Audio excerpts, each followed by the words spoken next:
Good evening, everyone. I'm going to call this meeting to order for the Brawley City Council and successor agency to the Brawley Community Redevelopment Agency. It's a regular meeting for June 20th at 6 p.m. here at the City Council chambers. And we're going to start with roll call, please. And the minutes will reflect that all the council members are present. Thank you. And our invocation, Mr. Moyella, would you like to lead us in an invocation tonight? Sure. Come on up.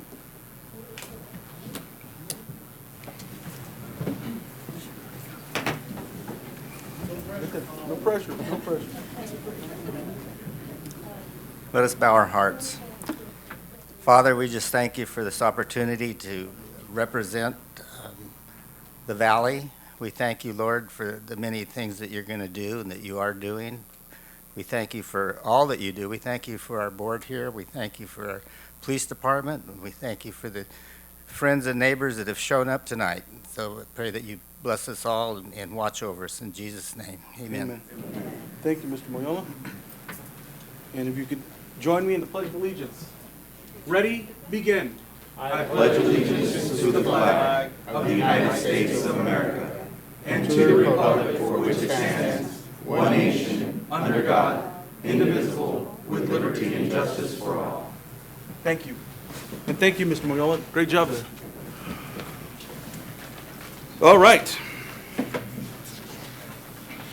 And so I know there's several people here for different topics on the agenda. I'm going to do something a little bit different this time around before we make a motion to approve the agenda. I'm just going to, obviously we have some public appearances and comments on the fire department and another presentation, but with respect to the regular business, there are some discussions and I think there are people here for some particular topics. I do want to maybe just see by raise of hand, if you're here for that particular topic, we can start with that first, just to kind of get those things out of the way. And there is a, hold on just a second, we're not there yet. I'll read them off first. I know people are anxious, you know. Everyone's like, I'm here for that one. I was like, all right, okay, come on. Let's calm down. All right. So I don't imagine there's a lot of people here from the public on something that's very important here to the City Council, and that is the overall budget adoption. So, you know, we'll skip past that for the, yeah, I know, right? Yeah. Okay. Discussion potential action to approve Assemblymember Eduardo Garcia's request for letter of support on AB 918. Who's here for that? There's a few hands there for that. Discussion regarding City of Brawley noise ordinance presented by Councilmember Gil Revelar. Anyone here for that? There's several people for that. Okay. And then discussion potential action to adopt City of Brawley resolution proclaiming June as Pride Month presented by Councilmember Gil Revelar. Is there people here for that? Okay. Obviously there's several. There's other items. I think those are probably just budgetary items and more to do with the city business. So yeah, everything else is. So I'll rearrange the agenda a little bit, and we'll start with item 7D, and then 7C. So D, C, and then we'll start with A, B, et cetera. And we'll go from there. So I'll make the motion to approve the agenda, reorganizing the regular business items as I presented. Is there a second? I'll second that motion. There's a second. All those in favor, please say aye. Aye. All right, motion carries. Thank you. Okay, so thank you for your patience on that. We're going to try to address things as quickly as we can and as efficiently as we can and give everybody an opportunity to express their viewpoints, and we'll go from there. All right. So first off, we are going to go very briefly into closed session. We do have an attorney on the line, so we're going to be discussing that. We'll be right back. It won't take long. We are going to go into closed session. Typically, this is at the end, but because of other requirements, and we do need to make an announcement afterwards, I believe. So, okay. All right, we'll be right back. So this won't take long. So shake each other's hands. Have a good time. Get to know each other. Closed session, and our city attorney does have an announcement. So on the first item, information was provided to the council, and likewise on the second item, information was provided to the council. No actions were taken. All right, thank you very much. And we're moving past that. We're going to go into public appearances and comments not to exceed 4 minutes. This is a time for the public to address the council on any item not appearing on the agenda. So if you're here to speak on a particular matter, That is on the agenda. Let's wait for that. This is the time for the public to address the council on any item not appearing on the agenda that is within the subject matter jurisdiction of the city council. The mayor will recognize you. When you come to the microphone, please state your name for the record. You are not allowed to make personal attacks on individuals or make comments which are slanderous or which may invade an individual's personal privacy. Please direct your questions and comments to the city council. All right, is there anyone here who would like to come up? All right, there are some people here. My therapist is my homie. I like Yeah, that. thank you. There you go. All right. It's on? Okay, before I start, I wanted to get these comments out the way because I missed the last meeting. I just wanted to say thank you to Mayor George Nava and the city staff and Rachel Fonseca for their support for our Memorial Day walk and ceremony at the cemetery, and also to Mayor Pro Tem Castro, city staff, and also Rachel Fonseca for their support for the Elks and Brawley collaboration of Flag Day. Thank you. Thank you very much. We appreciate you as well. Thank you very much for everything you do as well. Mr. Brent, how are you? How you doing? Yeah, my Good. name's Ryan Brandt. Thanks for letting me I just got an announcement. It's called I got a show going on, a TV show. It's called The Man from Jalisco. It's up every Saturday at 5 p.m. on Channel 13. So if anybody wants to check it out, we're on to part 4, and it's about the water issue, and it's very fictional about the drug cartels and water, and how San Diego, LA should be building desalination plants, and so that we could use the water to grow food here. And the more we grow food, then the more they'll have in their supermarkets. So, but I hope you enjoy it. It's got local actors and talent from around the valley and Hollywood. So There we go. Well, thank you but, very much. Thank you guys. And some of it was filmed in these chambers, right? Yeah, it's council- Yeah, so part there 2 was there you go. filmed here. You can watch it on YouTube, and then we're trying to put it on Tubi and some other platforms. But Fantastic. thank you. Well, thank you very Yeah, much. and you're in it. Oh, I made the cut? You're going to make it part 10. Right, right? Was he part of the cartel? What was he? He's a good guy. I could be the leader. He's a or they want- concerned citizen. I mean, I told I play the bad guy, so Okay. I saw don't your- be your- like me. You're a great actor, by the way. I saw your skit, and I told my kids that I was good enough to make it, and so here we are. And I'm kidding about the cartel. I don't mind. Yeah, Natalie's back there like, oh. It's not the first time, George. I've been confused with that. All right. Anyone else? Mr. Reyes? Eric Reyes. I'm seeing the agenda, and although I'm not going to speak about that item, it is kind of related. One, that this PD is going to be receiving a very generous grant from cannabis tax proceeds and use productively in our community. I'm hoping you start a task force, as we have discussed many times, about bringing cannabis business to our community. Other cities throughout the state of California are doing it. It is a legal business that have benefited communities throughout the state. You just look to Imperial and how they have used to expand their library, recreation. You can use it as you decide as you make the CUP, right? And your CUP, you can put all the conditions you want on them. Make it difficult for them to come. Put extra security, alleviate the community's concerns about it, put it in a place, put it conditions on where it could be put away from the basic community, basic downtown. Eastport is fantastic when you consider the traffic going to Glamis and so on. Huge business that could be help the city of Brawley. Considering we're accepting money from the state cannabis tax through CHP who help our police department, we should consider all options. You know, we already pay a utility tax. Maybe we can enhance our community through something that's very legal, and you put your own conditions on it. Thank you. Thank you. All right, is there anyone? There is. Good evening, Mayor Nava, fellow councilmen. Thank you for the opportunity. My name is Travis Lyon. Spoke to you guys in the past. I work with Priest Development Corporation, and we are the developers for 2 different subdivisions here in town. We've been building, I think, close to a decade now and built a couple hundred homes. I just wanted to give an update to the council. We have been working with the city manager and the city attorney. We really appreciate all their support. I think in the next month we should be bringing forward the next unit for approval. And we've been going strong, building market rate housing. We're very proud of our product and the new homes we're building for the city of Brawley. So I just wanted to come say thank you. Appreciate all your guys' continued support. It's good to see you again, Mr. Long. Thank you. Thank you. Thank you. All right. Any other public comment? Good evening, Council. John Hernandez, 514J Brawley. You know, there's an old adage that says, justice delayed is justice denied. And I see that there's an item on the agenda today, but I'm not here to talk about that because it says discussion regarding the noise ordinance, but I looked for material on the website and I found nothing. And it's discussion.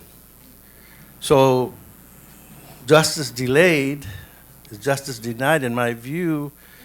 When it was cold in January, I stood up here after some senior citizens told me that they couldn't sleep at night. And I asked them again tonight if they can sleep at night, and they told me, no, nothing has been done, nothing constructive, quantitative, qualitative. And my elected representatives who, took an oath to support and defend the Constitution for everybody. And yes, business owners have a right to establish their businesses and have a right to adhere to all the regulations that are set forth, but just like any other inalienable right, it ends where someone else's begins. And to see that nothing constructive is being done in this issue that is protected. It's in the Constitution. It's in the California Environmental Quality Act. It's in the Health and Safety Code. It's, something that other jurisdictions have taken upon themselves and updated their general plans requires a noise ordinance that is quantitative and qualitative, that sets standards, that sets limits. You can't, play music after 3 o'clock in the morning. You can't have it above 80 decibels and these things. So I'm just, trying to continue to bring the attention, and I'm sure that you've noticed that it's already hit the media. It's already hit the State Attorney General's office. And I'm just hoping that my city is protecting everybody. Thank you. Thank you. All right.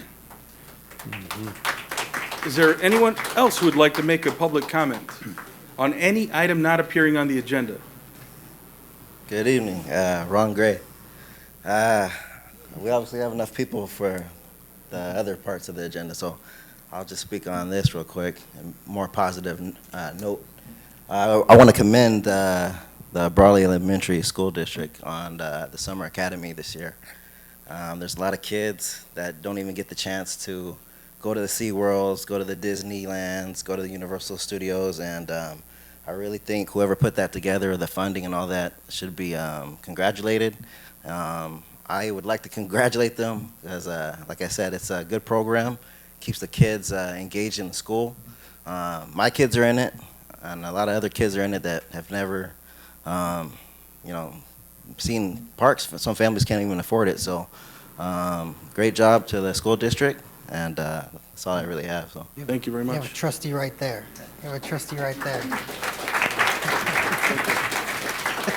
Is there anyone else from the public who would like to make a public comment on any item not appearing on the agenda, please? And any item not appearing on the agenda? If it's on the agenda, we'll wait until that time, please.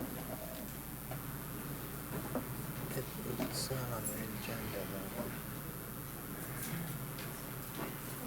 the agenda,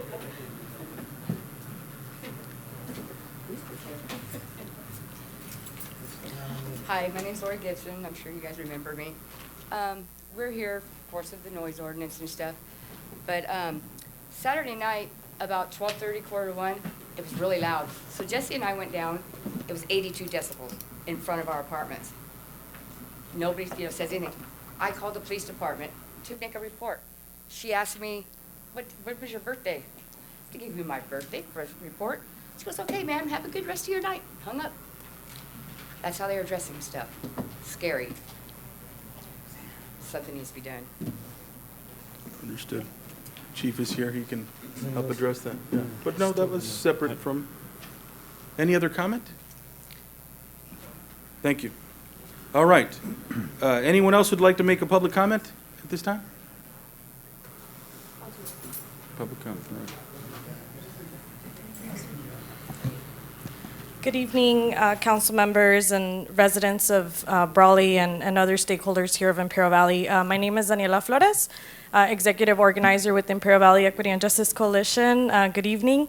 I'm here to speak on several items here on the agenda, but for this first one, I was also, our organization, for those that don't know, are a community-based organization that focuses on health equity, environmental and social justice, as well as, civic participation, ensuring that decisions and leadership are made in partnership with communities, and that there is a space for transparency and dialogue when making decisions about the well-being or that impact the well-being of residents. And we were very concerned when we heard from residents that are, older adults that have specific vulnerabilities as a classified, vulnerable group. There are increased risks to these to the loud noise that's down the block, right? And so it really is part of the duty of this council to kind of address these concerns in a way that embodies the latest policies and state codes, health and safety codes. I'm not sure what it's going to require to have a response, and I know that I'm not fully aware. We're going to have that discussion. It is on the right. agenda. Am I out of my time? You're not out of time, but we can have that discussion. There are other people here, and they're able to bring up items that are not on the agenda. Right. If it is on the agenda, it's agendized, you'll have that time, and you'll have plenty of time to discuss it at that point. So sure, I'll cut that one short.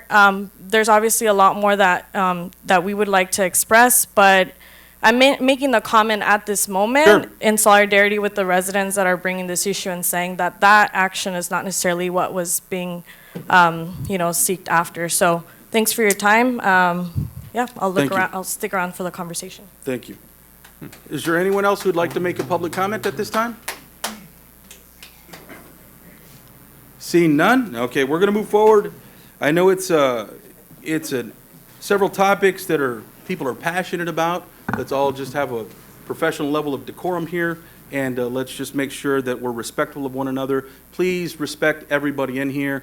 If you're coming up, and specifically if we're asking, if it's on the agenda, to wait for your turn to speak at that point, just to make sure everybody is focused and is able to hear. And I know people get passionate, but we have to make sure that we follow some level of decorum here, and we move forward. So anyway, thank you. We'll move forward. All right. The public comments item, since we've heard from the people here that are speaking on items that are not appearing on the agenda, we'll move forward to item 3B, and this brings me a tremendous amount of joy.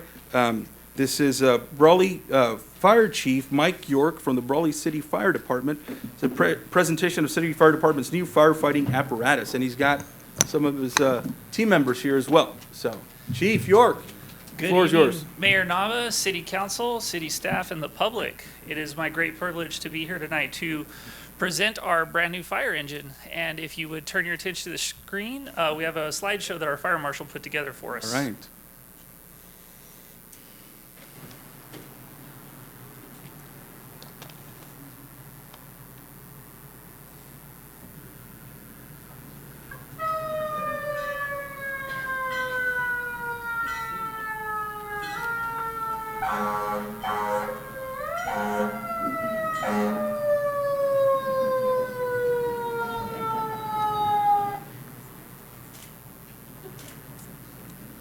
So it's going to cycle through some of the pictures. The engine is here this evening. It's going to stay here for quite a while so people can see it in person outside. We're going to right after your presentation. Excellent. So just a little bit. So this is a 2023 Pierce Impel Type 1. It's a traditional pumper, what everybody in the world calls a fire truck, but we call a fire engine.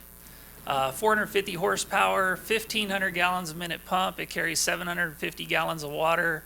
It has a foam system. It's ready for the new brand of e-tools, so all electric rather than the gas-powered tools. And as you can see there, we adopted what's called a clean cab concept. So we replaced as many of the cloth surfaces we could with easily to clean metal. So this is kind of a duality with our recent COVID incidents and easy to clean, as well as what we're learning about carcinogens and what our firefighters are bringing back into the house with them. And as you can see from that last slide, regardless of how our football team does, Brawley will always have a bell. That's fantastic. Before we continue about the engine, I would just like to introduce some of my staff here. This is a design team that went with us several times to look at this truck and really design it. This team is comprised of members of different, each one of the shifts on our department, as well as different levels of experience. So first off is Fire Captain John Sandoval. He represents A shift, as well as, in a fire engine, there's different seats. You have the engineer sits in the left front, fire captain in the right front, the firefighters in the back. So John took care of everything from that aspect. Next up is representing B shift is firefighter Martin Melendez. And last but certainly not least, representing C shift and firefighter engineers, Art Duran. So as the council's aware, just as a reminder, so this engine was funded through ARPA funds, and I just really want to appreciate the recognition of the council and the city manager and the priority of this expenditures. We initially assigned $685,000 to that engine. Part of the design process is literally there is 453 individual line items that go into designing a fire truck, and these individuals right here went through it each one of those 5 times. 2 on the initial trip, 2 on the spec trip, and once more in Corona when it was delivered. Through that process, they identified things that we didn't need, things that we could change, and things that we did need. And overall, they found about $12,000 in credits. In addition, we saved about $17,000 by prepaying 100%, and that was because we were able to move quickly. With all the change orders and everything, we still have $4,000 remaining in our original budget to purchase equipment. So absolutely strong work, just real, Let's give them a round of applause. So we're just very happy to have it in. We do have some equipment coming. Of course, in today's age, we all know things take a little longer to show up than they used to. Things that were ordered months ago are still on back order, but we are outfitting it, we are equipping it, and that engine should be in service in the next few weeks, and you'll see it out running calls. Fantastic, Chief. And if you could just let people know, how long has it been since we've had a new fire engine? So we wrote the check in February of 22. It was delivered last week. Our last brand new fire truck was delivered in 2016. Before that was 2008. So you can imagine how many years go by. That's why he's so excited, and his team is excited, and the community's excited. And the engine, so we number our engines based on a state numbering code. This 3911 replaces the old 3911, which is a 1995. There you go. That is now going to be surplus. Well, congratulations. I'm going to take a little bit of Mayor Liberty and give us all a 5-minute little field trip outside so we can check it out and Chief can show us. Just 5 minutes. Let's go out there real quick. It's a big moment for him and his staff, and I really want to recognize that and bring the community out there for you real quick. Thank you, Mayor Nava and City Council. Yeah.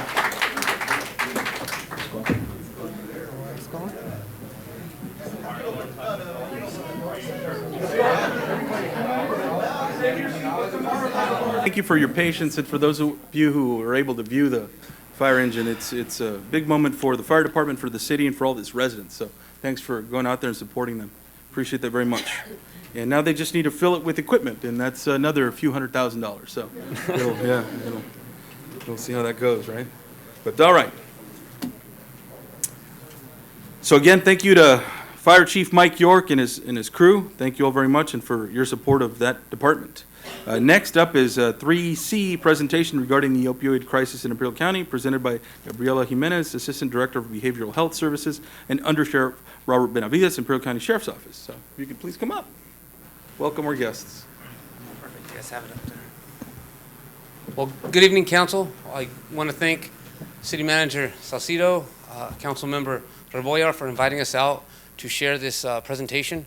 We did this for our Board of Supervisors roughly 2 months ago, 6 weeks ago, based on scheduling conflicts. We were able to get here today. So the purpose of today is to really bring awareness to a really hot topic amongst our community. It's been a hot topic amongst our community, but not always do we know enough about it. And that is fentanyl. But what is fentanyl besides just a drug that maybe some of us just know we have or know of circumstances where people are using? What does that mean? How does that affect our community specifically? And so that's kind of what brings us here today. Do I click this over? All right, perfect. So it's really important to bring awareness because we don't know enough about it. Now, how we go about measuring what fentanyl has or how it has exactly affected our community is there's a number of different circumstances or criterion. And so basically what we did this based on was overdose deaths, emergency department visits, hospitalizations, and how those hospitalizations really were a drain on our resources. Sometimes we talk drugs, we think that is only relevant to maybe our law enforcement on the street and those people using drugs, but we don't talk or think about the resources around them when they affect our community, when they affect persons in other networks, other departments that we have a specific ability to actually affect and do more with. And Gabrielle's going to kind of touch on that when we talk about our public health side, our mental health, behavioral health side, because they are intertwined, they are intermingled. So we hope that this presentation provides you with information on opioid and other drug crises within our community. So we're going to base most of this on numbers that were specific to 2020 and 2021. 2020 being our spike year, 2021 we saw a lot of growth. These are significant numbers because we're going to see how there has been a growth amongst what we've seen in our county. And as we address that, these are numbers that we can specifically state are definite. The 22 numbers are still rolling in just because of death reports and how it affected the community in 2023. We have early projections, but they aren't as specific as 2020. And so here in the Imperial County in 2020, we saw an overdose death rate of 24.4. As it relates to California averaged a 11.1, and that's all based on population.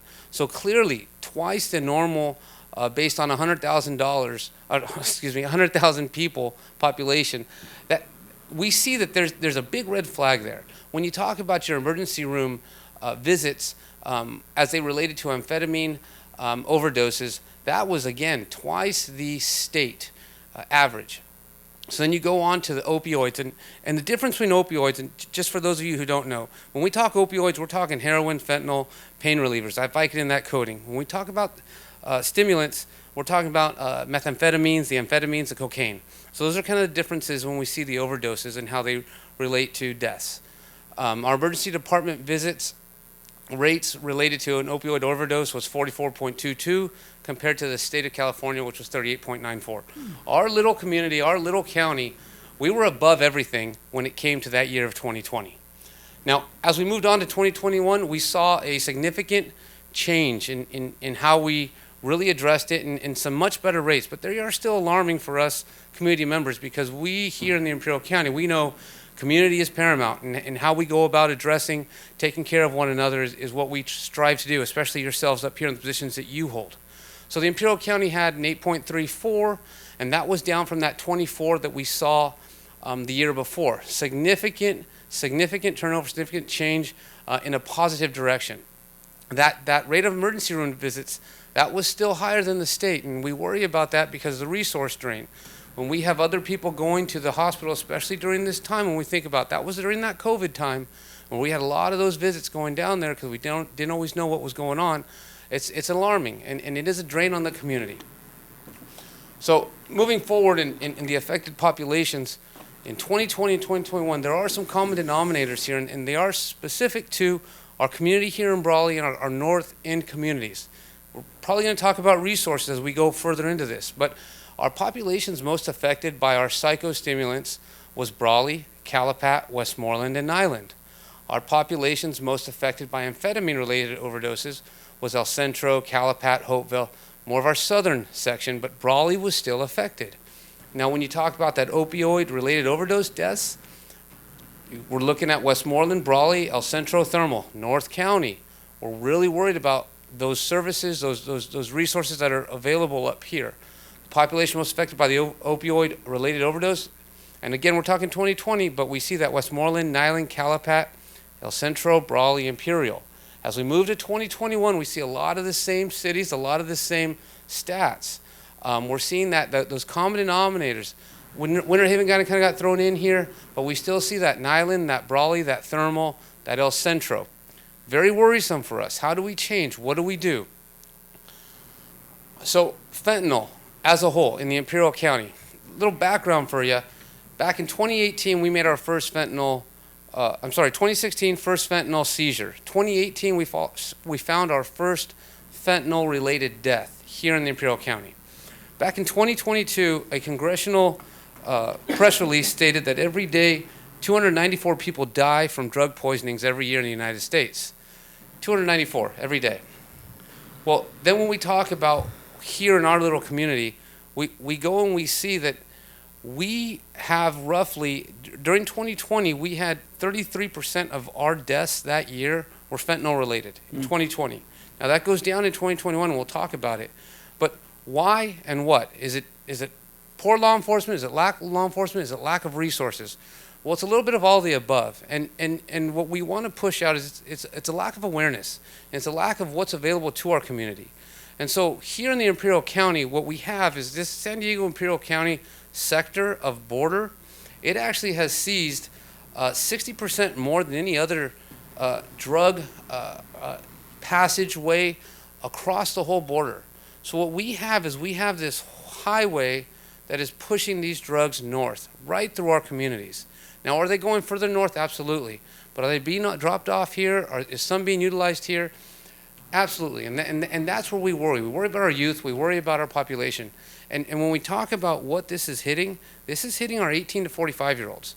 That is where we're seeing this most significant deaths and overdoses in our communities. This isn't our elderly. This isn't anything more than that. And when you talk about our drug problem, it hasn't always been as prevalent to this younger community when we see deaths. It is being all-encompassing and all prevalent with it. So our overdose deaths in the Imperial County, the number of overdose deaths have varied from 2018 to 2022, but based on the Imperial County Sheriff's Office data, we have 33 deaths, which represented 38% back in 2020, and we kind of talked about that. We saw a decrease in 2021 down to 17, and 2022, early still projections are 13. So we see that some of the things that we've done are helping to prevent the deaths as a whole.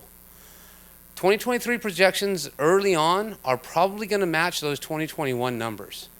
So we're starting to take that uptick again, and that's because we're seeing a lot more of it. You can go down right now to Mexico, you can find yourself a pill for less than a quarter.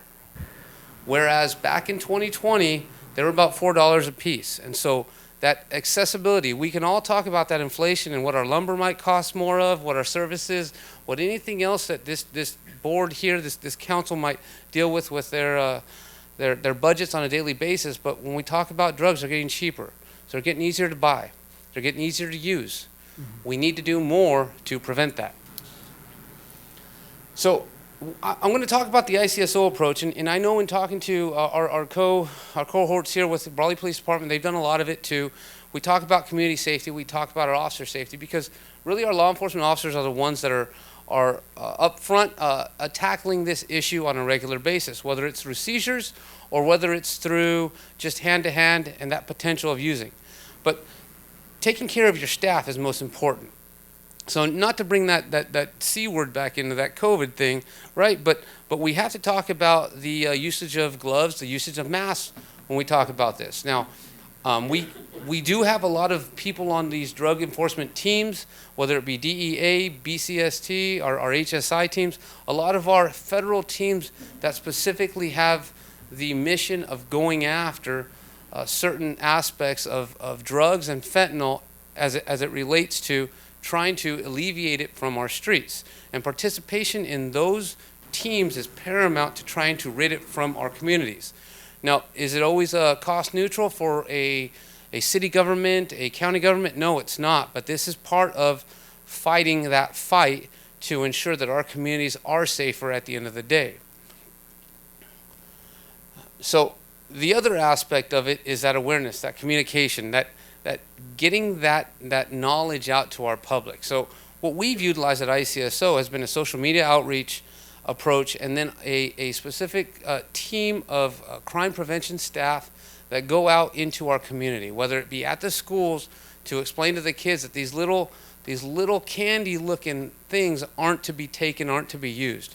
It's getting that outreach out there to not just the kids, but the teachers and the parents, so they know that one little pill can kill a person. One pill can kill many people. As we've seen in local events most recently, that one pill can go a long way to really significantly injure a person, whether it be one of our youths or one of our potential productive members of society.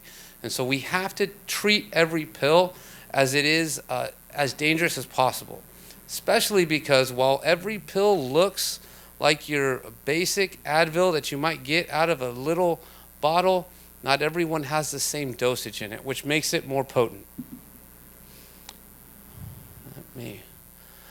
So the implementation of naloxone on every one of our members in our working areas, and even in common areas, we're getting to a point to where we're having them in our correctional facility ready for people to use just in case, whether it be our employees or incarcerated population. The probation is passing it out to probationers. While we don't want to encourage and enable, we do want to keep people safe. And that is our paramount goal there. And so the necessity to have naloxone available for persons having that, it's almost like a fire extinguisher now, where it's sitting in the corner of the office and everybody knows how to get to it, because that potential for that overdose is always prevalent in circumstances where this is there. I'm going to go ahead and let Gabriela speak now. Hi. So I'm going to be talking to you guys about some of the strategies and the services that are available to people in the community to address, the opioid crisis, but also other drug crises in the different services that we have, not just for the adult population, but also for the adolescent population.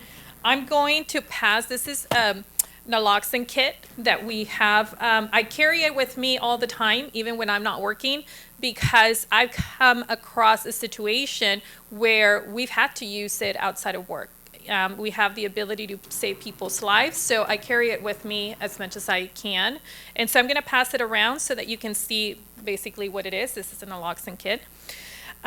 So talking about Imperial County Behavioral Health Services, in July 2018, we became what it's called the Drug Medi-Cal Organized Delivery System.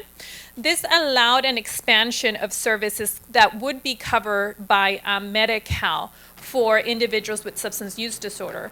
We provide our services based on a continuum of care that it's modeled after the American Society of Addiction Medicine criteria for substance use disorder treatment. This is an assessment criteria that we utilize to determine placement of individuals, the levels of care. And through the organized delivery system, we have been able to significantly expand the services that are available to individuals in the community. And I'm going to figure this out right now. Oh. Where were you clicking? There you go. This one? Okay. Okay. So the services that are available that we have within our clinics are early intervention services, outpatient and intensive outpatient services, residential treatment, withdrawal management, outpatient services, and residential. We have medication for addiction treatment for the treatment of opioid use disorders and alcohol use disorders. Care coordination services. Individuals with substance use conditions require a lot of services and linkages to services such as medical care, vocational, mental health, etc. Clinician consultation and recovery services, and also we have a contract for a recovery residence. Sometimes people know it as a sober living environment. We have 2 homes where we have a total of 12 beds for that, but it's only for males. We don't have one for females at this time. This one? There you go. I think I went a little bit too. Okay, so the service locations that we have in Imperial County, we have our adult substance use disorder clinics. We have one in Calexico at the address listed there, and we have one in El Centro. For our adolescent services, we have one in Calexico as well, in El Centro, but we're also at 10 Imperial County schools where we're providing services. The population that is served, as you can see, we experienced a 31% increase in services during fiscal year 21-22 when comparison to the previous year. So far for fiscal year 22-23, we have served a total of 1,119 unduplicated individuals. During calendar year 2022, we had 290 individuals who received medication for addiction treatment for opioid use disorders. So far, this calendar year, we have served 246 in MAT services. And currently with our population, 27.36% of adults and 5% of adolescents receiving SUD treatment at our clinics are diagnosed with an opioid use disorder. Some of these strategies that we've used to address the opioid and other drug crisis in Imperial County, we have partnered with agencies such as probation, Imperial County Sheriff's Office, the courts, to expand the access of care, and also the schools for individuals with a substance use disorder. We have served 124 incarcerated individuals during fiscal year 21-22, and 235 so far have been served for fiscal year 22-23. We have a partnership with El Centro Regional Medical Center to the California Bridge Grant. So El Centro Regional Medical Center back in 2019 was granted this grant that allowed them to be able to start MAT service and medication for addiction treatment at their emergency rooms. And clients are then referred over to us for us to continue with the treatment. We can also do the same. We are in the process of developing the same partnership with Pioneers Memorial Hospital, who has been granted this grant as well.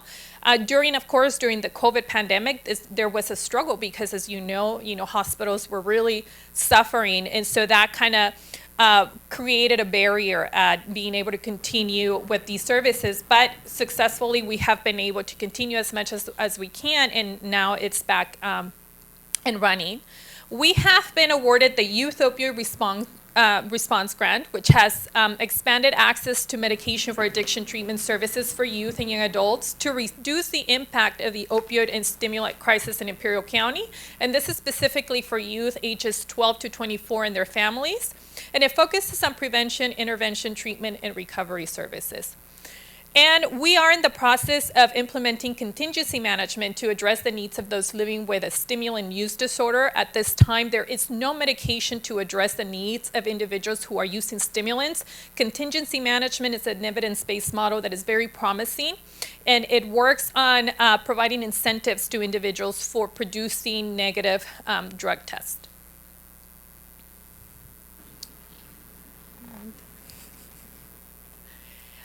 Other strategies, we have been, as a county, Imperial County Behavioral Health has been selected to participate in a learning collaborative with health management associates that focuses on optimizing programs and systems to meet the needs of populations with opioid and other substance use disorders. So we have been working with this organization, and in addition, we have invited other community agencies to be part of the system.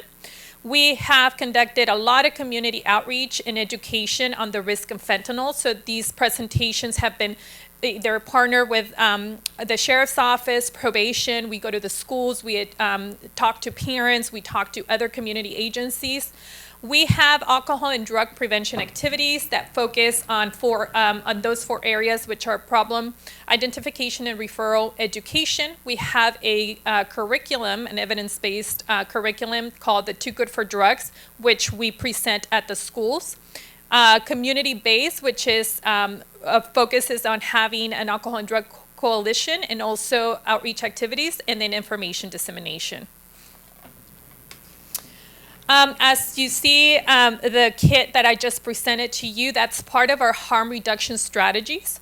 So part of these strategies, it's conducting outreach and education to the community on substance use disorders, overdose prevention, and the importance of implementing harm reduction strategies as a whole, as a community, because this is not just the job of a behavioral health agency or a law enforcement agency, but this is something that requires the contribution of everyone in the community. We are part of the naloxone distribution project. We have been awarded the opportunity to participate in this project through Department of Healthcare Services. And the goal, of course, is to address the opioid crisis by reducing overdose deaths through the provision of free naloxone. So those clients coming into our services, they receive naloxone. We were focusing on providing it to those with an opioid use disorder, but what we're seeing is that many times fentanyl is part of a drug, even stimulants, and individuals don't even know. So we provide this naloxone not just to the clients, but also to their family members, their significant supports. We tell them how to use it, to have it accessible. We have it as well. When we presented to the board in April 25th, that afternoon, one of our staff who provides transportation had his kit with him, was coming off of the freeway, sees a person on the ground. He was actually having an overdose. He saved his life through the use of this kit. The following day, on a break to Starbucks, I come back, I see a person that didn't look well. It turned out that they had taken fentanyl. And, you know, we had this accessible. We didn't use it. We called the ambulance. We kept them awake. But our education, our knowledge, you know, helped us save this person's life. The emergency response ended up using it on him. But, you know, having this accessible and available, you know, can save people's lives. So our staff are trained on the use of naloxone. And we have kits for all of our staff. And as I mentioned, we also distribute it. And we have continued to receive units of naloxone through the state. And we also provide fentanyl strips to our clients so that they can test their drugs, because many times they don't know that fentanyl is in their drugs. So some recommended strategies to prevent overdose deaths. These are some strategies that are recommended by the Substance Abuse and Mental Health Services Administration. So encourage providers, persons at risk, family members, and others to learn how to prevent and manage opioid overdose. So this is part of what we're doing, you know, to teach people how to identify when someone might be having an overdose and what to do to assist. Ensure access to treatment for individuals who are misusing opioids or who have a substance use disorder. Ensure ready access to naloxone. So one of our goals is to ensure that naloxone is available everywhere, with law enforcement, with the schools, with clinics, because as you know, this is an issue that is all over the community. So people having the education and having naloxone available can save many lives. Encourage the public to call 911. A lot of the times, individuals feel that if they are using with someone who has an overdose, especially adolescents, that's what we've seen with adolescent overdose, that they get so scared to calling 911 that they don't respond, you know, fast enough. And people should know that there are Good Samaritan laws that protect them. Even if they were using with that individual, if they call 911 to save a person's life, they are protected by these Good Samaritan laws. Encourage prescribers to use state prescription drug monitoring programs. In California, we use the Controlled Substance Utilization Review and Evaluation System, which is known as CURES. So this allows providers to see in this system if there are individuals that might be going through different doctors requesting opioids or certain medication. So we encourage that use. Other local strategies recommendations, the implementation of harm reduction strategies by all local agencies providing services such as schools, law enforcement, and local medical providers. As I mentioned before, harm reduction is the responsibility of the entire community, not just specific departments. Harm reduction doesn't just involve naloxone kits or fentanyl strips. It involves the education that people have, how we view individuals with a substance use disorder, the understanding that substance use disorders is not a moral failure, but it is a chronic medical condition that needs to be treated. And when we have that mentality, the way we refer to individuals with a substance use disorder also changes, because many times there's a lot of judgment, there's a lot of stigma, and that prevents people from seeking help or from even voicing that they have a substance use problem, and they don't seek the assistance that can be provided to them. Develop a community campaign that focuses on increasing awareness, elimination of stigma associated with substance use, and overdose death prevention. And one thing that's very important to us for Imperial County Behavioral Health, currently, as you saw, we have clinics in Calexico and we have clinics in El Centro. We would like the support for the implementation of a substance use disorder treatment clinic in the city of Brawley. Right now, anyone in need of these services that lives in the northern area receives these services in El Centro. We provide most of the transportation. We want to do everything possible to ensure that these services are accessible.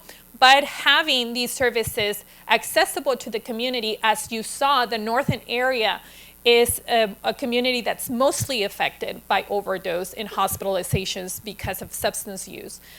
So we would like to have that support. Thank you. Any questions? Any questions from council? Yeah, so, thank you. I know it's my second time. And, you know, for context, you know, this council unanimously approved a letter a few months back requesting for Board of Supervisors to declare illicit fentanyl a public health crisis. A letter that I did author, much like the resolution that brings many of you here today. And the reasons were the accidental deaths caused by fentanyl is the #1 killer between the ages of 18 and 45. As Undersheriff said, more than 60%, nearly 2/3 of the nation's fentanyl seizures occur in San Diego and Imperial County, port of entries. Rural law enforcement agencies, from sheriffs to PD, have historically had difficulties with funding, with recruitment and retention. As you said, the North End has the highest rate of overdose deaths in the county, and locally in 2021, a 15-year-old did die due to fentanyl. Yes. And so although it wasn't formally declared a crisis by our board, it was acknowledged. That did get us to the conversation we're at today. And I started reading, where did we get here? How did we get here, right? It's just, it didn't happen overnight. And so I went back looking at old articles. Sorry, no Desert Review. Sorry, I went back farther than that. 1962, Detective Sergeant Joe Sutton, in charge of the Brawley area, ran for sheriff because of the threat of youth drug addiction, and that between 1954 and 1961, there was a 400% increase in the number of juvenile arrests for using or possessing dangerous drugs. 1970, local Dr. Thomas Hindle, along with several teenage addicts, made a plea before the Imperial County Board of Supervisors on the need for treatment facility and rehabilitation services. In 1977, in the annual local methadone report, here's what stated: there have been indications through our years of experience with the heroin addiction and problem in this county that Eastside Brawley must indeed be the heroin capital of the world. Not only was there a large number of Mexican-American hardcore addicts, but a large number of white or Caucasian hardcore addicts as well, coming from the other side of the tracks. In 1986, police estimate that there were about 1,000 addicts living in Brawley. That's despite the population being only about 15,000 at the time. Finally, in 1995, in a local news report, when discussing a treatment clinic, Brawley was referred to as the Valley's historic hotspot for heroin. And so Brawley doesn't have a drug problem. We've had one. Here we are, 50, 60 years. I know it's not a winning campaign. It's not a platform. It's an issue much bigger than us. It is an ugly topic, but it's a real one. I think we've all been indirectly or impacted by not fentanyl, but by addiction. And like you said, the war on drugs, you can't punish your way out of this. If you look back since the war on drugs, as you said, drugs are more affordable. They're cheaper than ever before. More accessible. I'm sure no one could have an issue buying them. And as we've seen with overdose locally, as with recently, stronger. So something has to be done and something different. I think it's going to take the entire community, we shouldn't put this on the backs of behavioral health, the cities as well, community organizations. They really need to come together because this is an issue, like you said, that's shown. It's not going anywhere, and we can't ignore it. and it impacts the entire city. And so I really appreciate you guys coming and sharing about this. Hopefully, we can support your efforts. I know you bring up treatment facility, and automatically everyone's going to think methadone clinic, but that's not necessarily what you're calling for when you call for a treatment facility, correct? It's No, simply the services. I'm sorry. Yeah, right. No, it is an outpatient clinic that we run in Imperial County Behavioral Health Services. And with that, we have contracts with residential facilities. Currently, there are no residential facilities in Imperial County. Therefore, we contract with residential facilities in Riverside and LA County at this time. Yeah, and I understand. I received treatment in residential treatment as well some time ago. There is a stigma. And I get that, and it's breaking those, right? It's breaking those. People do need help. I was fortunate enough to afford it. My parents were able to fork out the money that they constantly remind me of. Yeah. But there's so many that don't, and I put myself in those shoes of someone who is socioeconomic disadvantaged, who grew up in poverty, who grew up in a broken household, who may not have both parents, who have these barriers in place, and sometimes the only help is through behavioral health. And like you said, punishment, you lock someone up, there's drugs there, you bring them back out, there's drugs out here. And so it's much deeper. When it comes to addiction, it's much deeper. And I'm really, like I said, really grateful that this conversation is going. Hopefully we can keep it forward. But thank you. And we brought brochures in English and Spanish for both our adolescent and our adult programs for people to just take with them. Thank you. I think Mayor Pro Tem Castro has a comment. Yeah, no, thank you so much for coming out and for all that information. It certainly is important that we're all well informed on these matters. I do want to point out, though, that we've been discussing these issues the council's been discussing this before I came on 2.5 years ago, and certainly it's been a subject that we brought up here several times over the past 2.5 years. And with that, I know that our chief, we've had private conversations and public conversations, and we've had a huge success rate here in stopping the flow of those drugs into our community. I know they still make their way, but our chief has done an excellent job since coming on board and helping to stop these drugs from coming into our communities. He's done a great job. Let's give him a round of applause, that guy. Look at him. And I wish that we could speak more to that, but obviously a lot of this is still active investigations, and he can't just disclose all that information, but certainly he's had great success since he's been here in 2.5 years. No, I would like to thank the two of you very much for coming out here, presenting before the public and here on City Council. So thank you again for your information. We appreciate you very much. Thank you. Thank you. Thank you. All right. Oh, I was going to keep it. All right, we're going to be moving on the agenda, and the next item on the agenda is, this is, the meatier part of the agenda is the consent agenda. Items are approved by one motion. Council members or members of the public may request the consent items be considered separately at a time determined by the mayor. Is there a motion to approve the agenda as written? So moved. Second. Okay, there's a motion and a second. All those in favor, please say aye. Aye. Aye. Any opposed? Motion carries. Thank you. All right, next is city attorney report. Yes, thank you, Mr. Mayor. City manager asked me to take a look at the Noise Reduction Act that's in the California Health and Safety Code. So I did that. What the Noise Reduction Act does is it requires every city to have a noise element in its general plan. So I checked our general plan, and sure enough, we do have a noise element. It does require the state to create an Office of Noise Control, and I've been looking, haven't found it yet. I admit I haven't looked everywhere, but spent a good half a day trying to find out if such an office exists. So far, haven't found it. One of the things the act does is require the cities to adopt the Uniform Building Code with respect to soundproofing for new construction. And of course, we adopt that and we do enforce that.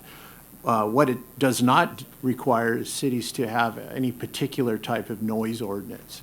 So we're in full compliance with the Noise Reduction Act, and I just wanted to make sure the council was aware of that. Yeah, Thank you very much. Can I ask a question? Sure. So, is this a general plan 2030 that you? Because I looked at it too. I looked for the general plan and I found one, and it did say the city noise ordinance is qualitative only.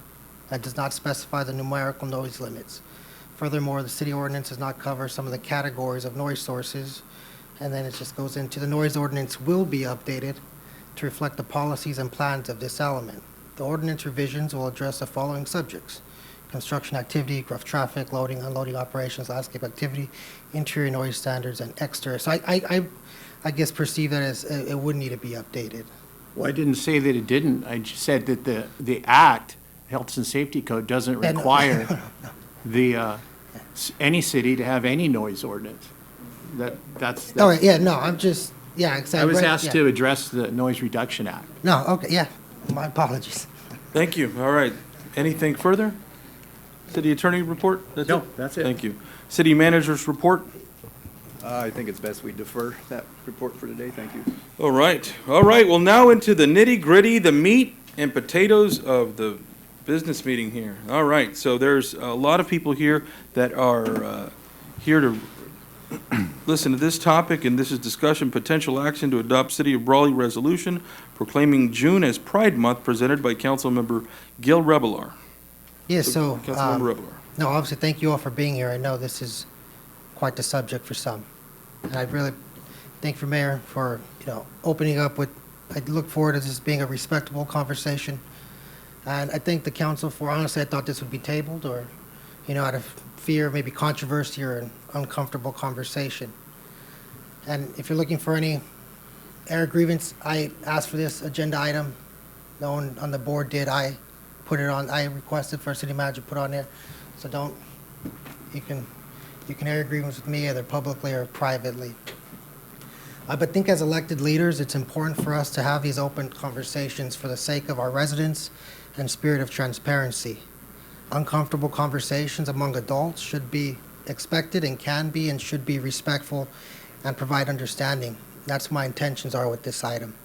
At the very least, I know I'm going to provide respect and courtesy to those who disagree, as a freedom to discuss ideas is a pillar of our the freedom to discuss ideas is a pillar of our democracy, unless being part of a city council is just supposed to be big smiles and ribbon cuttings. But as elected officials, are we not supposed to be leaders and put forth their ideas for debate? I'm not afraid to put this out there, whatever backlash I may receive, to simply share my reasoning and justification, and neither should anyone else. This is a public sphere for the people and for us. As I said, I will respect you, and I hope to receive the same in return. I do not intend to inflame or cause division. This is not to disrespect any group, but to simply acknowledge the LGBTQ community in our city, however a minority or invisible as they may be. I know we got an email asking for Brawley City Council to stay out of social and cultural issues, despite every decision we make here impacts every aspect of our society and culture, whether it be taxes, public services, outreach. It's all connected in this one big system. The fentanyl and addiction crisis we were just presented on is a social and cultural issue. Should we not discuss that either? As elected leaders, it's okay for us to delve into these type of topics. If we are asked to not touch topics of social and cultural issues, in order we're supposed to focus on economics and finances, I don't believe so. Both growth and understanding come from being uncomfortable. Don't come from being comfortable, they come from the uncomfortable moments. I say that as from personal experience, the opportunities of growth in my life were not when I was comfortable, but on the contrary. With that being said, there's been a lot of things floating around over the past few hours. Despite what the factual world of Facebook may say, there was never any intention to raise a flag. That accusation, I think, is what some may call misinformation or others call fake news. And to be honest, those falsehoods don't also help the conversation. Tyler, when I reached out, did I ever bring up raising a flag? Yes, sir. Did I bring up any holding an event or anything beyond this resolution? No, sir. You won't see decals on police cruisers. I have no intention of anything beyond this resolution, and you have my word. This is simply a respectful acknowledgement and show of support to our Brawley LGBTQ community. Over the weekend, someone called me and said that for putting us on the agenda, I was brave. And 5 minutes later, I got a call saying I was dumb. So I'm neither. Someone called and says this is really political and controversial, and I don't believe so either. Politically, this has been recognized across our country, across our county, locally, our sheriff's office and district attorneys have recognized this month, and politically, it was recognized by our current and immediate past presidents. both President Biden and President Trump, who stated, as we celebrate LGBT Pride Month and recognize the outstanding contributions LGBT people have made to our great nation. As I said, controversial, I don't think so. June is Pride Month, that's true. And I said this as a month recognized all around.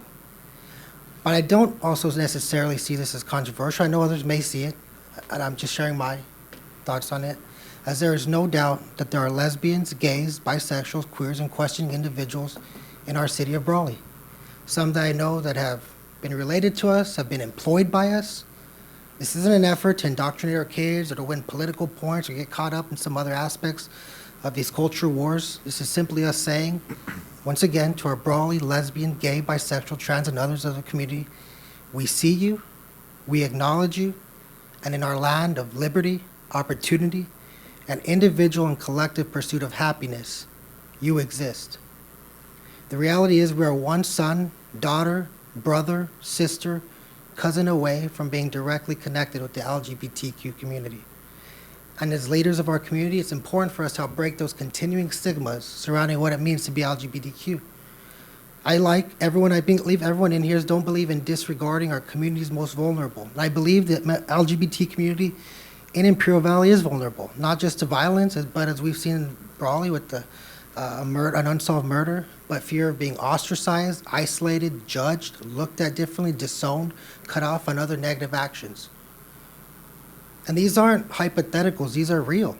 As more and more people are comfortable coming out, I personally know some who have not come out after they were adults, after they moved away from home, after they moved out of the valley, because of stigma and fear. In some cases, it turned out to be true. I know of individuals whose parents refused to speak with them simply because of how they were born. Individuals disowned by their family and friends. And I try to empathize, try to be in their shoes, putting myself in that position. Imagine being a certain way, feeling a certain way, and not being able to help it. I'm being forced to either suppress it or accept it and risk being abandoned by individuals you believed would love you unconditionally. This month is also Men's Mental Health Month. I know our Mayor Pro Tem has been bringing a lot of attention to that. And it's been, why doesn't it get enough attention? Because as men, we're probably the most messed up, especially as Hispanic men with the streak of machismo that some may say is genetic, but still in us. And I think it also it plays frankly around the stigma of being gay. A part of mental health is opening up yourself up to be vulnerable, being open. And it's tough for men as we have a tendency to just bottle years of trauma, abuse, stress, emotions in an effort to tough it out because of what goes against norms and what it means to be a man. And it just festers, and then we wonder why we have heart attacks at 50. I think this unwillingness to open ourselves up to be vulnerable, to address our mental health, starts at a young age. And I know I say this as someone guilty of it in my youth and even adulthood as well, that when as a man, showing simple signs of emotion, affection, or even pain is often met with, don't be gay. That's gay. So it's drilled into us at a young age that simply showing vulnerability and openness is seen as a weakness, a negative trait that must be suppressed. And then we wonder why more men don't talk about our mental health and issues. So I think it's up to us as leaders of our community, despite the controversy, despite how small the number may be, despite the noise surrounding this topic, despite everything else, to say to our local LGBTQ community that is in our town that we recognize you. Your life and circumstances out of your control may not be accepted by some, but with us, or at least by me, it is. And I'm willing to stand on that. I'm also willing to hear you out. I know there's going to be some disagree. I'm not going to quick to label you. I understand the questions you may have. I'm a city councilor. I was elected. Some of you, I'm sure I have your votes. And if you'd like to come speak, I'd be more than happy to. If the mayor, more than 3 minutes. This is a community conversation. This is where it takes place. I'm glad you're here. I'm happy you're here. And I'm happy to listen to you. And if you want to take this beyond this and some understanding, but I put this on here, out of conviction of mine. This isn't so me I can get political or, no, this was a conviction of mine. And so I did. And so here we are. And that's my statement. And like I said, if you want to open up, I don't know if any of the council members have anything to say or open up for discussion, but That's All right, everybody. Well, thank you, Councilmember Revelar. And so, with respect to the discussion potential action, was that your presentation, your comments? Yeah, and like I said, nowhere in the resolution is there anything about anything beyond after tonight. It's a resolution, the words on this document. Like I said, I know there's fear no, it's simply here and now is the issue. All right. Well, there is a resolution that he has drafted. Go ahead. I'll make a few comments. Sure. I'd like to make a few comments for clarification. I was advised to keep my comments brief and then move on, but I'll share with you a few of my experiences and what's shaped me over the years and kind of where I see this subject at today. I served in the Marine Corps from 96 through 03 when the don't ask, don't tell policy was in place. It was very effective. One, it protected the members who were gay, and it also helped with mission accomplishment. It's been done away with, and honestly, not being in this situation, I don't know what it's like. But I'll tell you personally, the things that I've done and have changed my views over the years. There was many years ago, 20 years ago, I had just gone back from Kuwait, Operation Iraqi Freedom. I was with my wife. We went to some of the clubs in Mexico. She wasn't my wife, we were dating at the time. And a young man that had joined us hadn't come out of the closet, but we all knew he was gay. No surprise there. And when we stopped at this venue, a group of young men, about 7 or 8 of them, threatened to beat him up. I walked over and I said, hey guys, come on, man, leave him alone. He weighs 90 pounds. And they said, we don't care.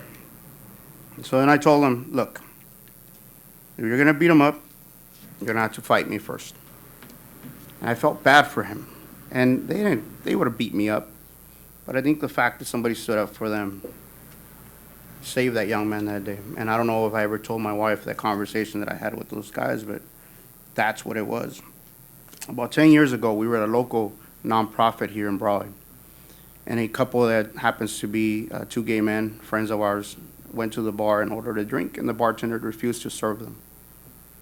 I then had a pretty nasty exchange of words with the bartender and finished by saying that if he didn't serve them, I would go back there and serve them myself. He ended up serving them. Those 2 gentlemen ended up, they finished their drink and left. A few months ago, I defended in my public comments Mayor Ureña, who happens to be in the audience. And so I believe in those equal rights. I believe in protection. I believe in inclusivity and accepted by society as a whole. But I'll tell you, I've seen a few things that have disturbed me lately. Most recently, the celebration at the White House. A man who identifies as a woman with breasts exposing himself at the White House, along with another individual.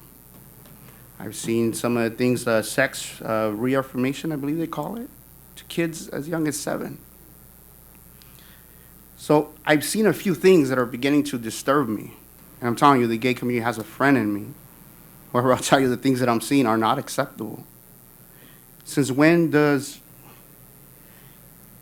inclusivity does not equal exclusivity. If you want to be part of society as a whole, then that's what it is. You're an American just like the rest of us. The American flag covers you like it covers the rest of us. And so I want you to know that and understand that. I, as a Mexican American, often fought that, and with my own family on the other side of the border, as I said, I'm an American. And I was told 1,000 times, you're a Mexican. I said, well, I'm that too, I guess. But I'm an American. Good luck trying to take that word out of my mouth. Good luck trying to take that EJA off of my shoulder. And I say the same thing to you, but I don't go around asking to be highlighted. I don't ask to be glorified. I don't ask for my woes, my pains to become a central issue. So you want an honest conversation, I'll have that conversation with you. Some of the stuff that's happening is pretty disturbing. The books that are being issued to children, the conversations that we're having, what's on social media. We're going the wrong way, folks. Acceptance is not the same thing as all the other things that are happening.